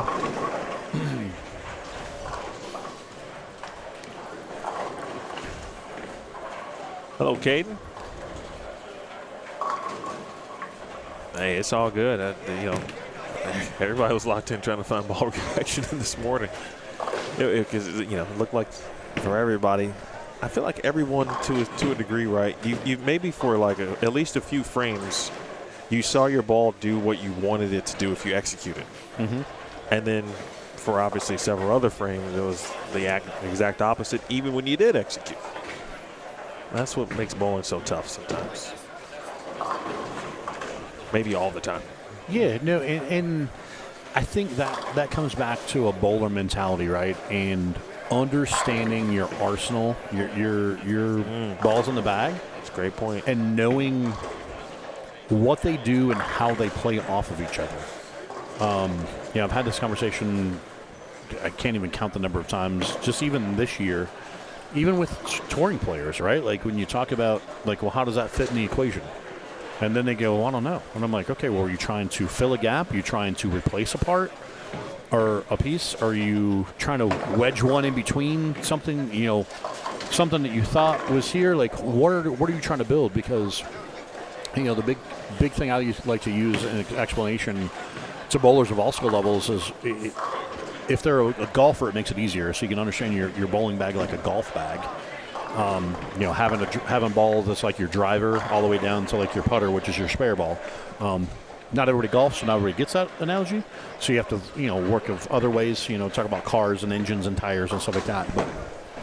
But yeah, when you look at it that way and understanding that, when this ball does this, that you have a window of what it can do, and then, there's the ball right next to it that complements it this way. And then you got to be able to have the judgment, and especially when you see a pattern like this and go, man, can I go to the next ball up or down in the arsenal, or do I need to go like 2 balls up or 2 balls down? Right. And I think that's unfortunately, it's a product of the generation and the environment because it's just become a thing of change balls, not knowing why they're changing balls. I've seen it too many times at every level of bowling, from youth bowling to high school bowling to college bowling to pro bowling to league bowling. People just change balls to change balls. There's no rhyme or reason, right? And that's the tough part.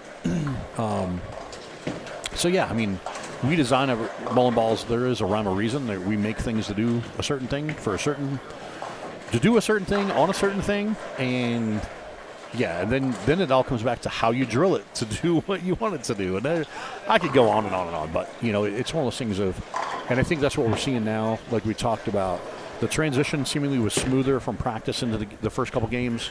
The Game 4 transition hit a little bit harder this set. Some are now, we're in we're in the middle of Game 5. Some are figured it back out. You've got some people putting up some clean scores again. Yeah, and again, they're not walled up by no stretch of the words, and they're not impossible by no stretch of the words, right? Like, so that's you just gotta keep doing your best and keep filling frames and keep it, keep it in play and limit your open frames. That's bottom line. Kyle had an opportunity to get to 267. One of his best shots. He knew it when he let it go. Was hoping for a break just to leave something makeable. He did. So a make here, and he's in the 240s. And we'll refer to our standings, which should be updated after 4, and they are. We'll go over those at the end of this game. But Troop is leading 91 over, and obviously adding to that total. Tat Jones, if you will. Matt Jones, 47 over. Those are the only 2 players plus through 3 games? Through 4 games. 4 games, I beg your pardon. I don't even know where Tat Jones, which way he went. Right? He's down. I think he went down to the high end. Okay. Yeah, he's way down there. He was moving left. So, yeah, we don't even know, what he's, and then Kyle's going to make a ball change here in the fill. Assuming he keeps on the lane, he's looking at 240, right? So he's going to be around that. There's going to be 130 over. But the game to play, right? And you don't know what that is, right? Like, it's going to be. And there's a ball change. And 9. So he bowls 244 points. So be 135 over. Yeah, and Haugen, still right next door to him. Kind of keep it in clean, keep it in play. He's staring down 190 again as well. And some other clean games there to the right of that. So 200 game on 7 and 8 here. With a gutter. Yeah, with a gutter, 9.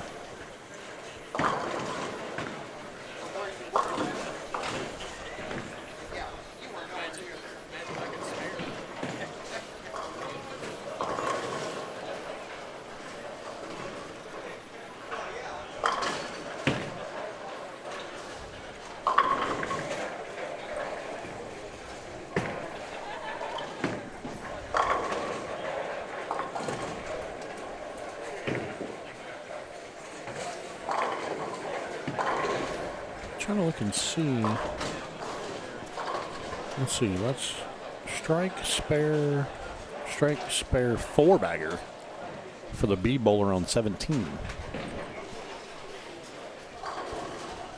Yeah, good game brewing. Mm-hmm. It's like it's not Korean. She's A. Yeah. 17A. You can see on the right side of your screen there. Yep.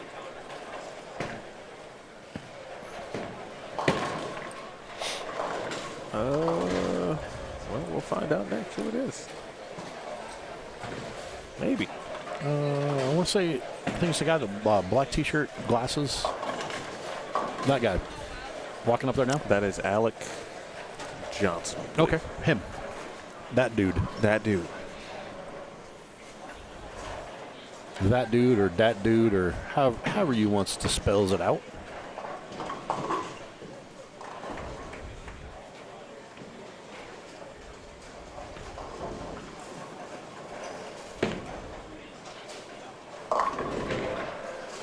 Just a reminder, when you look at the standings, you will see 2 different or 2 totals, and one might be different for some players. There are a few pins available in this tournament. For example, if you are a 209 and under, or have an average of 209 and under, you get 7 pins a game.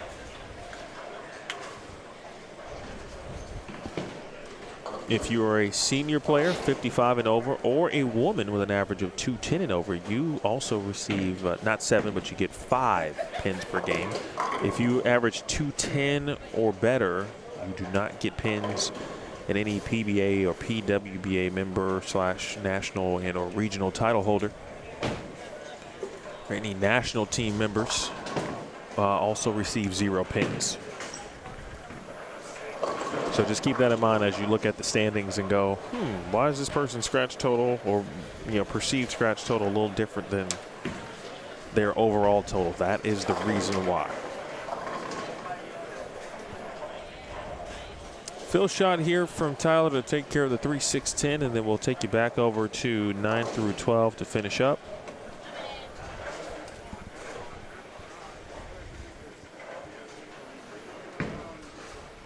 Chad? I don't think he's throwing urethane. I feel like the entire squad, too. I could be wrong, speaking of Chad. We were talking about his reactive use earlier. I'm trying to figure out what that ball that is. I'm going to ask him. A shot there. A nice spare from Leanne. Probably got that PWBA patch on that right sleeve. And she's probably competed it a time or two, whether nationally or regionally. Stewie in monster mode. Trying to figure something out here in game number 5. Sean Nosbush. I tell you, he came up and told me he misread the pattern length and the volume for that matter. So he prepared for something that is not actually out there. And when you more or less, right, prepare your equipment for, just like we were talking about knowing your arsenal, for something that is 3 feet longer and about 5 more units of oil, that is a little bit different. So he is now in a, as I talked about earlier, a fact-finding mission. So he is spending the rest of this block essentially taking notes and preparing his mind and his equipment essentially for Saturday. He'll be back to bowl a couple of squads on Saturday. Hopefully 1, but maybe 2.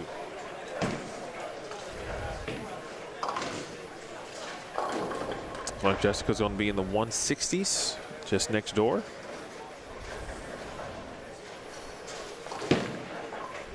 Kevin Wilson, high flush. Bing bong. Is this game 5? That sound right? It's the end of game 5? Mm-hmm. Okay. For these guys. All right, so we got one more game left. One more game left, but that's not the final opportunities for competition tonight. We will have the sweepers, the short 2-game sweepers. Sweep. And we'll have an opportunity really to see some new players. You know, for some who weren't able to bowl some squads, they are going to bowl some sweepers tonight, and they'll get their first crack kind of at the pattern. And then that'll give us a chance to see just, again, maybe a new group. And then some of the players who have already bowled today will bowl a sweeper or 2 as well. Maybe we'll have a show more or less planned, right? Maybe we'll go over some arsenal building during the sweeper, right? Because that's a good place for that. Yeah, the sweeper's just 2 games. It's relaxed environment, right? We're not calling a winner show. It's not a step ladder. A bit more relaxed environment, so we can take some time and devote it, if you will, right? Take a game and devote it to arsenal building.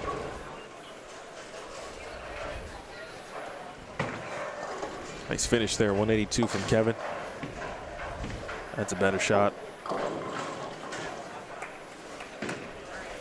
All right, 163.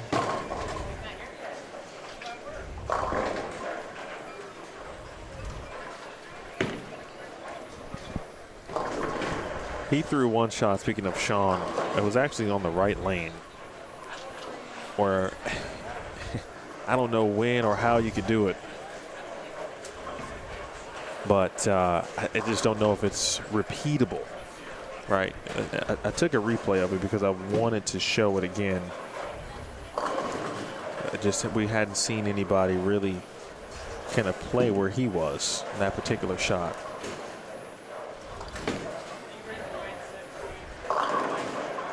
hopefully it worked the way I need it to work.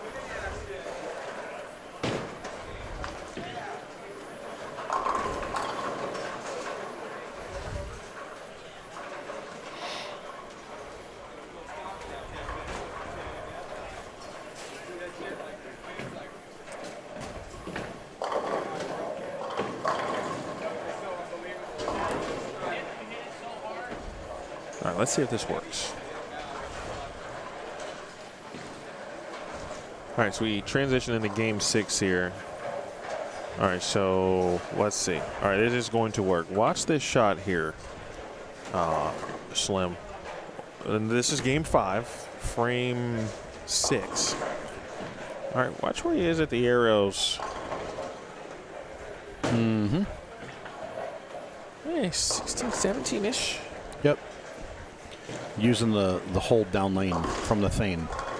Do you think someone will be able to replicate that, or even Sean himself, as the tournament moves on? Yes, because you're going to have enough people that don't have the rev rate to get in there to do that, and people are still going to play direct.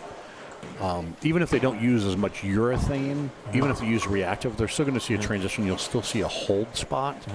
But again, it's a matter of, I'm going to see it again. We'll zoom in. What's it like on each lane, let alone pair to pair, right? There is a window in there that I think that 18 to 20, at the arrows, that's actually about 14, 13, right? 13, yeah. To about 5 down lane. But again, it's also tilt and roll, right? Like, he's got a deal where he's not catching around it and he's out hitting up the back of it. He's got just enough kind of push of the palm forward to kind of almost fan it into that spot. Yeah, and it's a matter of, can he replicate it enough? All right, here's one I think from Chad too, where we were talking about, all right, where was Chad playing? Oh, that's Josh Kennedy. But even there, it's actually a good accident.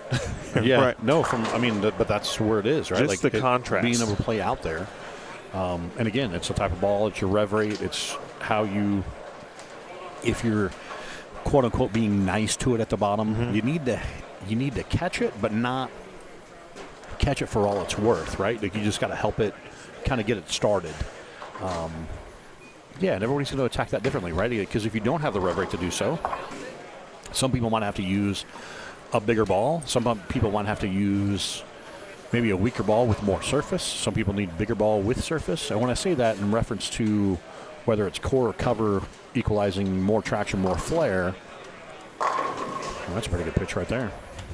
That's 10 back.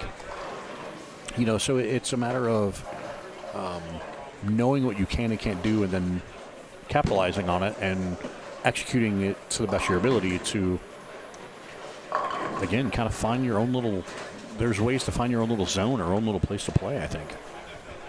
Yeah, well, as we get through this game 6, folks, I mean, I'm just taking a moment and just trying to kind of replay some of the shots we've seen throughout this squad and where bowling balls are reading the lanes. We talked about Sean being 13-6 on a shot. Then we saw Josh Kennedy essentially going right to left, and that was after he had got one in the channel. That was a spare shot. All right, so then you see Tyler Milbrandt, and you're just going to look at, just going to see where his ball exits the pattern. He gets that spot and sideways.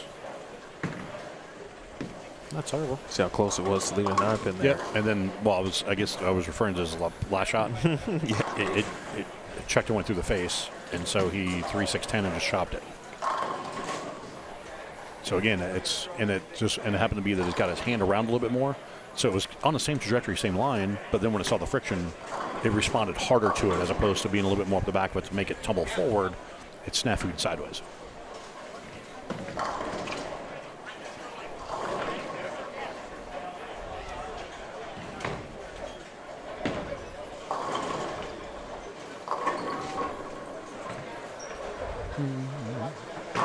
Emil Williams Jr., Chris Schlemer here with you. Carl Long has been in and out of the booth, of course, here at Squad 2. The Aging Ong opened the trilogy. And as we've reached Game 6, we'll run through the standings Once we after have those. 5, and it does look like, doing a quick scan, that everyone is into Game 6, which is fantastic. Yeah, either just starting or some, like way down there, looks like they're in the 6th or 7th frame. At least Game 5 is over for everybody. Yes. You are correct. Some people do look to be in Game frame 6 or 7. Like, how are they like a half a game ahead of everybody? These guys are starting frame 1 down on 5 and 6. Yeah, so we're, again, that's just the moving, again, the left. If you're on the left lane, you move left. If you're on the right lane, you move right. And so, yeah, just make sure that you, one, it means that it's a way to make more friends. But two, it helps balance out the Chad with the backdoor tumble, the rail forward for a strike. Wow. Look, Abe down there on 5 and 6. I said, he just tumbled the rail forward. That was pretty wild. Yeah, so that's that's kind of cool about that format too, right? Left goes left, right goes right. Kind of helps break it up. See that again real quick. Wait for it. Hold on. Yep. He knew it all along. He's like, yeah, I knew that was happening. Yep, thank you. Hold the applause.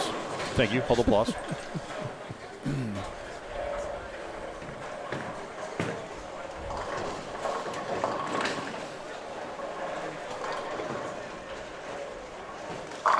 Again, that's a great shot by Tyler here in front of us. Yeah, he just crushed that. Yeah, and, but again, starting out, 7-2, 7-1, and then 10 back.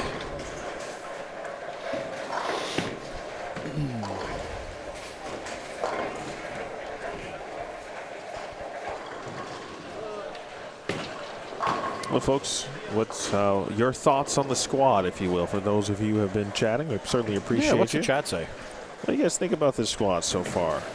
Let's take some callers. What do we got going on? Chris missed a couple of notes, but Chris Ernst said, also understand what the ball is supposed to do. He had the Road Warrior where I had a vision of what the ball was supposed to do and was ready to donate it. Then had a league mate tell me to look for something different and play a different part of the lane. Fell in love with the ball. That was going back to, every now or our current generation seems to be in the switch ball, as opposed to, I'll go back to my word earlier, the minutia. Yeah. Right? No, the smaller, finer details of the bowling ball. Now, not every bowling ball is going to work for everybody. Certainly. And, I can give you, I can tell a story. Shout out to Kyle Sherman if he's listening, right? Like, it was one of those things, let's see, it was early 2024. World Series of Bowling in Detroit. I went out to help for like a week and a half for the tour repping thing because there was multiple things going on. Like, they had the double show, and then you had some events going and a lot of things. And anyway, I went and helped. And so I was hanging out. I hung out for like a week or so, and anyway, I got to a spot where I've known Kyle Sherman since he was a little kid too, right? Like, and it's one of those deals of watching bowl, and he's like, Schlemer, what do you think? And he's throwing this ball, and we get kind of lined up, and he's like, I'm going to switch balls. I'm like, dude, there's nothing to switch to right now. You just got to. He's like, well, I'm going to switch balls. He goes, well, you think? I think I'm going to go to that. And I looked at him and I go, why would you go to that ball? And he looked at me and he goes, well, what do you mean?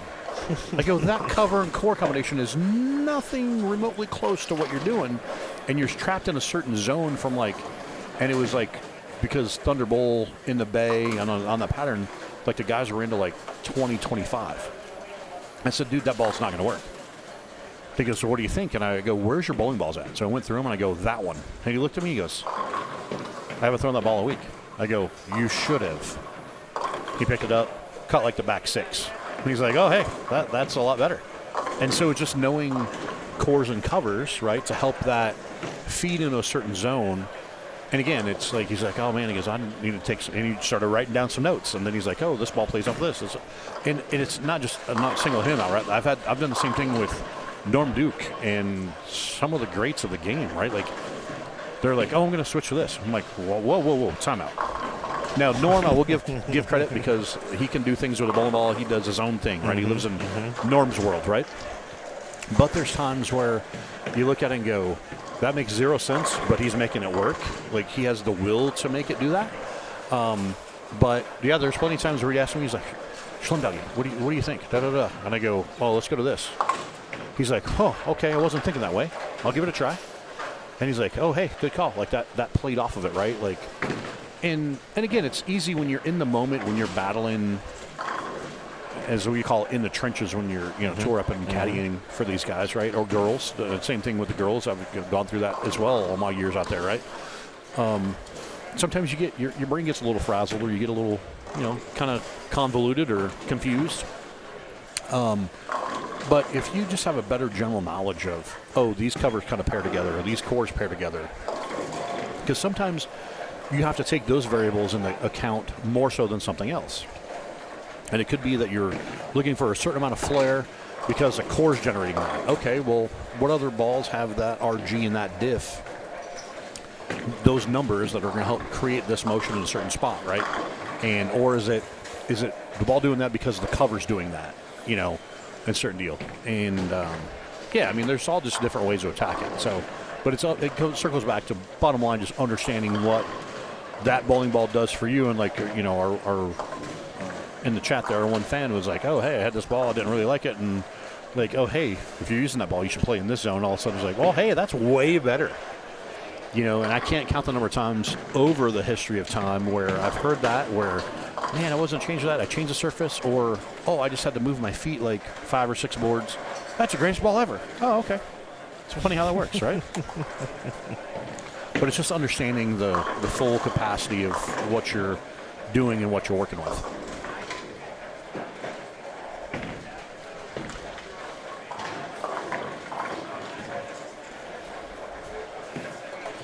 I think we got some people respecting the grind right now. We got some people scratching their heads again.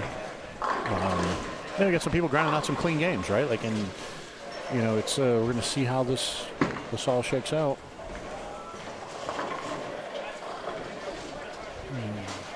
That was a good conversation piece right there, just with regard to, and we didn't even get too heavy into it, but just with the reality of.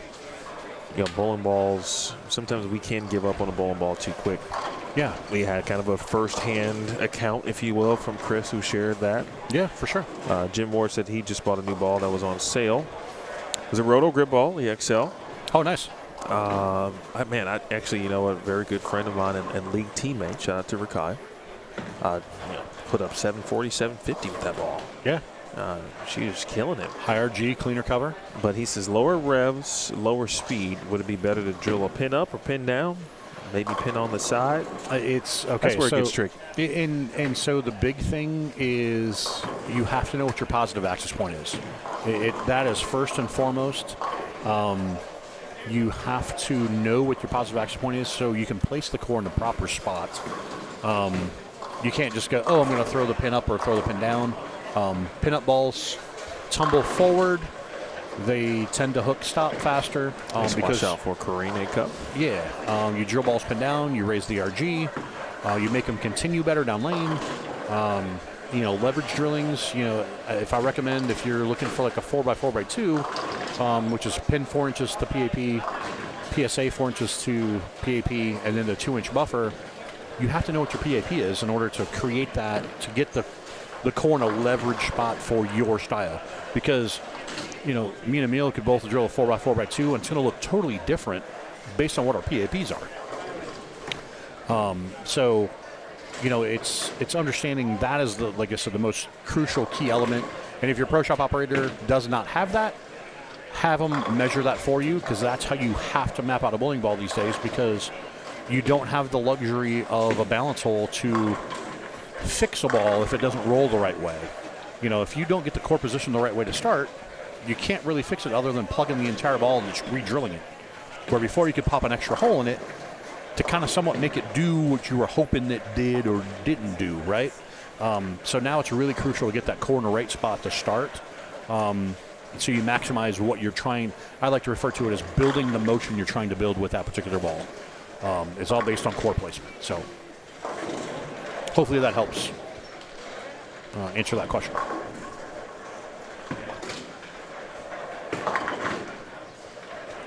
I'll give you a quick story, Schlem. And you may know this, you may not. Okay. But Valerie Bercier, Yeah. bowls on the PWBA tour, of Yep. course. To me, top 5 physical game on tour. Like, Goes pretty well. Yeah. just okay. I think it was like the back half toward the end of the season, and I think we talked about this maybe at the U.S. Women's Open. So maybe it was mid-season, but we had learned that she had changed her, or I should say, kind of what's the best word to describe it? She took a look, thought about, reignited, if you will, the PAP for her, right? She re-looked at her positive access point, remeasured. Yeah. Like Kyle mentioned before. Correct. Yeah. And I think for a similar reason, she had some bowling balls that she felt were supposed to do. She was anticipating his specific ball motion. Probably upset by it. Yes. So Didn't like them or didn't like it. I don't know. What I the didn't deal like that. was, like what's happening. And then she and husband John, they went to work to remeasure, reacclimate, and ended up it changed, right? So she then Probably a lot 'cause re-drilled. she had the kid and they went through the whole thing, right? Yeah. Then re-drilled the bowling balls. Yeah. And, of course, they did then exactly what she thought they initially She's like, ooh, I like this one now. would do. Yep. And then she went on to have a very successful U.S. Women's Open. Yeah.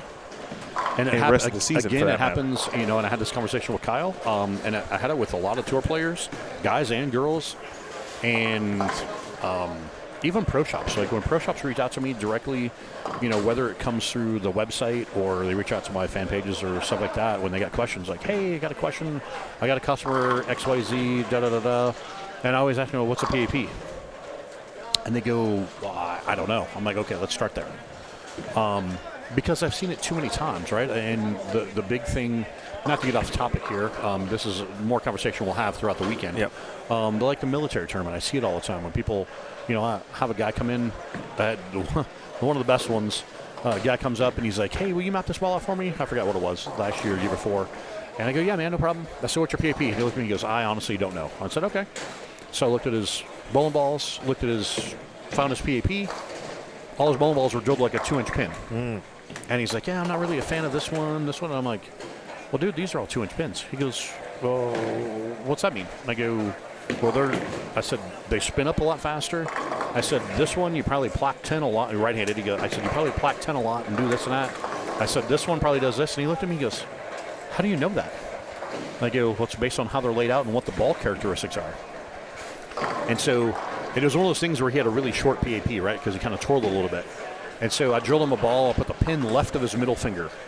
He's right-handed, so it's left of his middle finger. But it was a 4-inch pin because the PAP was so short. He comes back up the next day with his wife, and he goes, dude, I don't normally do this. He goes, but can I give you a hug? And I go, yeah. So I stood up walked around the table, give me a big hug. I said, what's up? He goes, man, I've not had a ball do that in I don't know how long. He goes, I bowled like 650. He goes, and I missed like 6 spares. He goes, that ball was so crazy, dude. And I said, well, that was a leverage spot for you. And he goes, yeah, I've never even had a ball close to that. And so it just, again, your PAP is the crucial spot because we don't have the luxury of balance holes to move core mass around to make the core shapes do different things. So there's my insightful tidbit for you. Hopefully that helps anybody who's listening at home. All right, we're getting close, of course, to the end of Game 6. And a few minutes ago, I did check to see if we had all of our scores in for Game 5. We didn't, but now we do. And with that said, Kyle Troop, plus 135 for 5 games. Plus 135 for 5 games. And Kyle was making his way right. I think he's either on 19 and 20 or 21 and 22. And Tat Jones was at plus 77. Yep. So those, he bowled 230 that 5th game. So and not only are those the only 2 players plus, but they're plus by a significant amount. Yeah. But then you look at the proposed cash number, right? Correct. Let's get all the way down to let's look at that number. 17th. 17th at 865 For 5. for 5. And that is, Renee, our ASU dude. Yeah, he had that too. It's crazy how many times we've said we've had players have a stretch today. No one's had the Kyle troop where the entire squad, from essentially 1 to 6. We'll see how 6 goes. He did shoot 180 game 1. Matt Jones, for the most part, did the same thing. Minus the 177, pretty good, the entire squad. But we said it this morning, players will have a 2-game stretch. Josh Anthony, 223, 222 out the gate, 170, 140, and then really struggled in game 5. Renee struggled early, 213, 236. Looks like he's figured it out. He's about to get on a run. And then he has some struggles in the last couple of games. And again, I think the big thing to hammer home when people are going to go, oh, well, yeah, he's a pro bowler and he's supposed to do that. That's why I don't bowl, blah, blah, blah. You're always going to have a tournament leader. And somebody's going to finish first and somebody's going to finish last. And that's why I wanted to look at the cut score number. Because, okay, you subtract Kyle out of it. And, Tat Jones is your guy, right? Mm-hmm. He's 77 over. There's nobody else plus. It's just him. But then you get all the way down to the cut number. 860 for 5. It means it's 140 under is in that window, right? Like that's, you have to put that in perspective. So you don't. He is the outlier. There's the outlier, right? Like you're always going to have that person. Even look at that, Robert Smith, right? Robert's 8th, minus 100, basically. Again, that's a pretty solid number when you look at what's happening out there.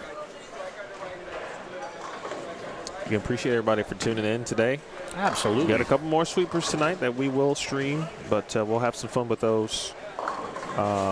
Please subscribe to Bowlstream TV if you have not. Trying to get to 10,000 subscribers by the end of the weekend. Tell all your friends. Tell all your families. And we want everybody. Share. Please share the link. There's a playlist, too, for this particular event as well. Sharing is caring. Make sure you share that. You'll have every link that you'll need for the weekend.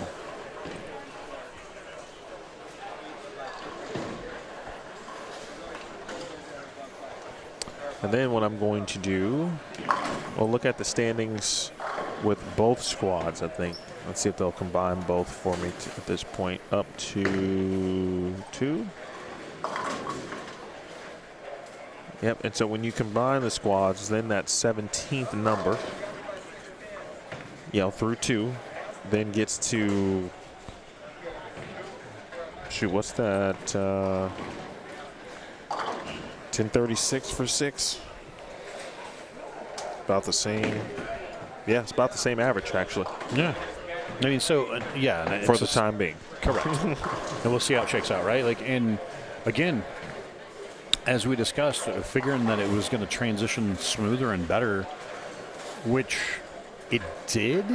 But I think some people got like I said, lost in transition, right? And you got some people that are shooting, like, just looking at the scores as we finish up here, like down on 5 and 6. You got 180, 190.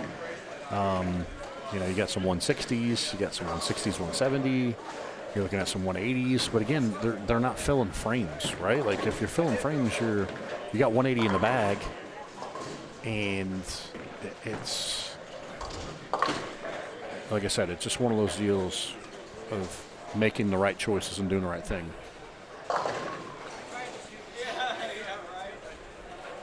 Couple shots left, and then we'll be off for about an hour. And then we'll be back at it. Seems like a good time for coffee. There we go. I've been itching for a latte.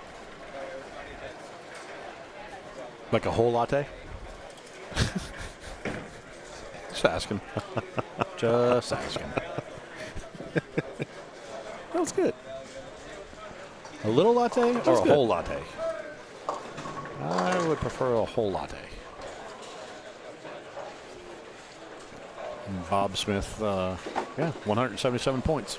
He's had enough. He's had enough, right? And he was 100 under going to this game. So he's 130 under and kind of in the middle of the pack.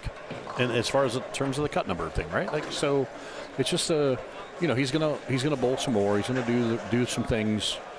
I think the better the people that have the thought processes of how do I attack this differently, right? Like if they've bowled once or even sometimes twice now, they're going to go, what I'm doing is wrong. What do I have to do differently?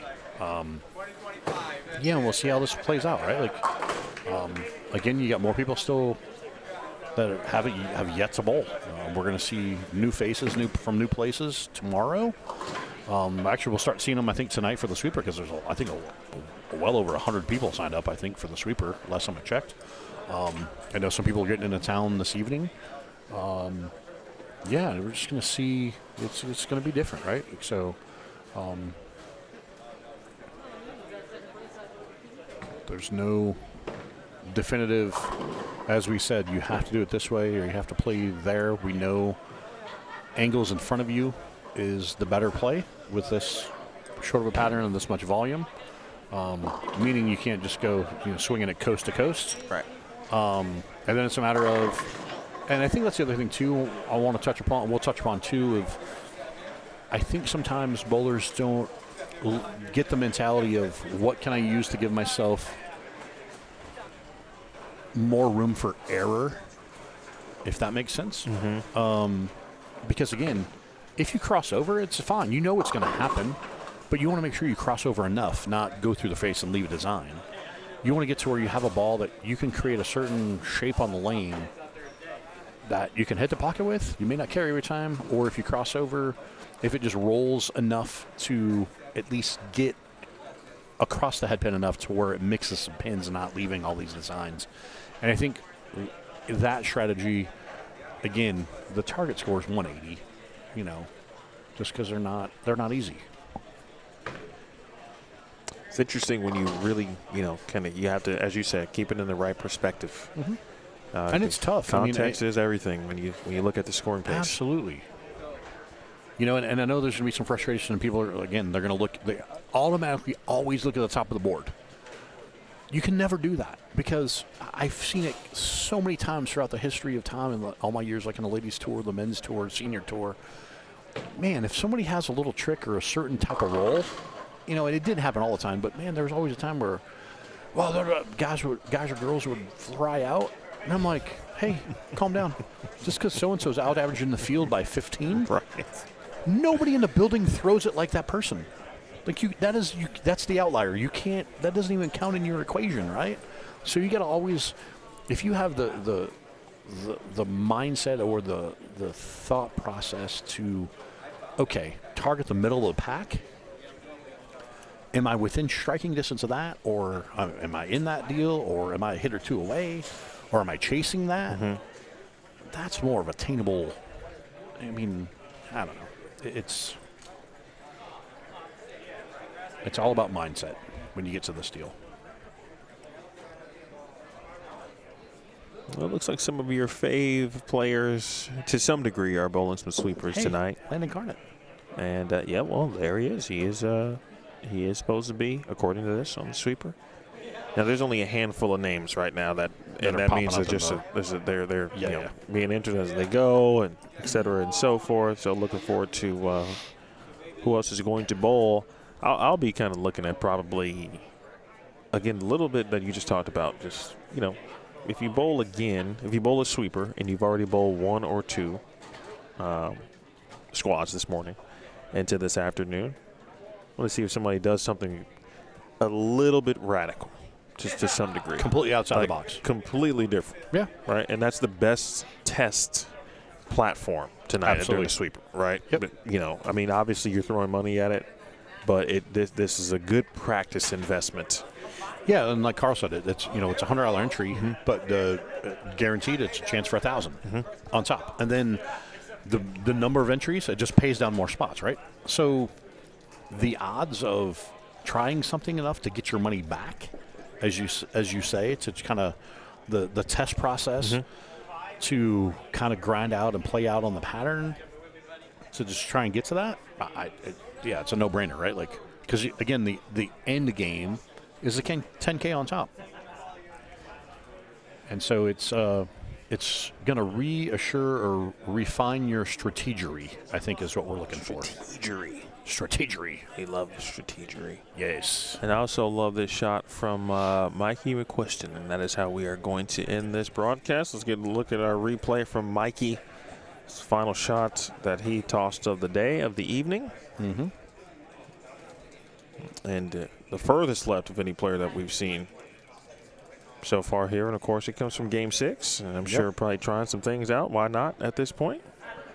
Didn't look too bad, and a nice smile. And again, you've got enough people from basically 12 to the right stretching it out, right? And he got it right of that down lane where you've had the carry down and that transition spot. So, yeah, it makes sense. But, again, it's all your ball roll. It's the type of bowling ball, how it's drilled, the surface preparation, your tilt, your roll. You know, can you manufacture and repeat it? That's the key to it. That is indeed the key, and one of the major keys, of course, for you is what's still to come here on Bowlstream TV tonight. We'll have sweeper number 1 and 2, by the way, for tonight, courtesy of Acclaim Garage Doors. Appreciate their sponsorship, not only of those sweepers, but of course, of the tournament proper itself. There's a link for that for those of you who will be hanging out with us for a few more games this evening. Again, thank you to our sponsors, Team Agent Ong and My Home Group. Speaking of the Acclaim Garage Doors, there they go. Roto Grip, thank you, Schlemer, for being here. Courtesy of Roto Grip, representing the brand. Schroeder Family Electric, SFE, Dude Wipes, Mark Powell, Bowlify. I think Landon just walked in the door. Tyler Hemmings Media, Travel 24/7. There is the official announcement there from Theo Duthay. Brightside Catering from Chef Adam Allison. Create Proof Print. East Valley Fans and Blinds. TMH websites, Ramsey Auto Center. The Crate Bar.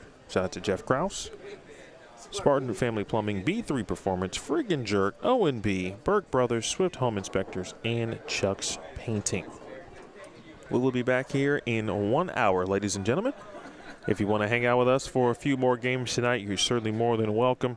I know it's getting late, certainly in other time zones, so dinner, especially if you've got kids, bedtimes are near, dinner, all of the above. But I will encourage you, if you don't hang out tonight, tomorrow night is the night to hang out. And it's Friday, so you can stay up a little later. And all of those where things. the party at? The party at right here. The party will definitely be here tomorrow night. That's what's up. For the action match following the sweepers. With that said, we will take a break. I'm going to go get a snack, a little coffee, and we'll be back to wrap. And I look forward to a little Q&A during these sweepers with my guy Roto Schlemer here. Like it. Want to thank Carl Ong, of course, Carl and Kathy Ong, for all that they do for the tournament, the bowlers, and everybody involved, JJ and everyone here at Bowlero, Kyrene. For Roto Schlemer, Chris Schlemer. My name is Emil Williams Jr. This has been Squad 2 here at the Agent Ong, the Trilogy. Again, sweepers coming up next. Full squads will be back tomorrow at 9 a.m. Arizona time. That's 11 a.m. Central, noon Eastern. Again, so Squad 3, that's a full 6-game squad, back to a regular schedule, if you will, again, tomorrow morning. But we'll see you back here in a couple of hours. Or in an hour. Yeah, you're right, in an hour. Thank you very much. You're welcome. This has been a presentation of Squad 2, and you watched it only on Bowl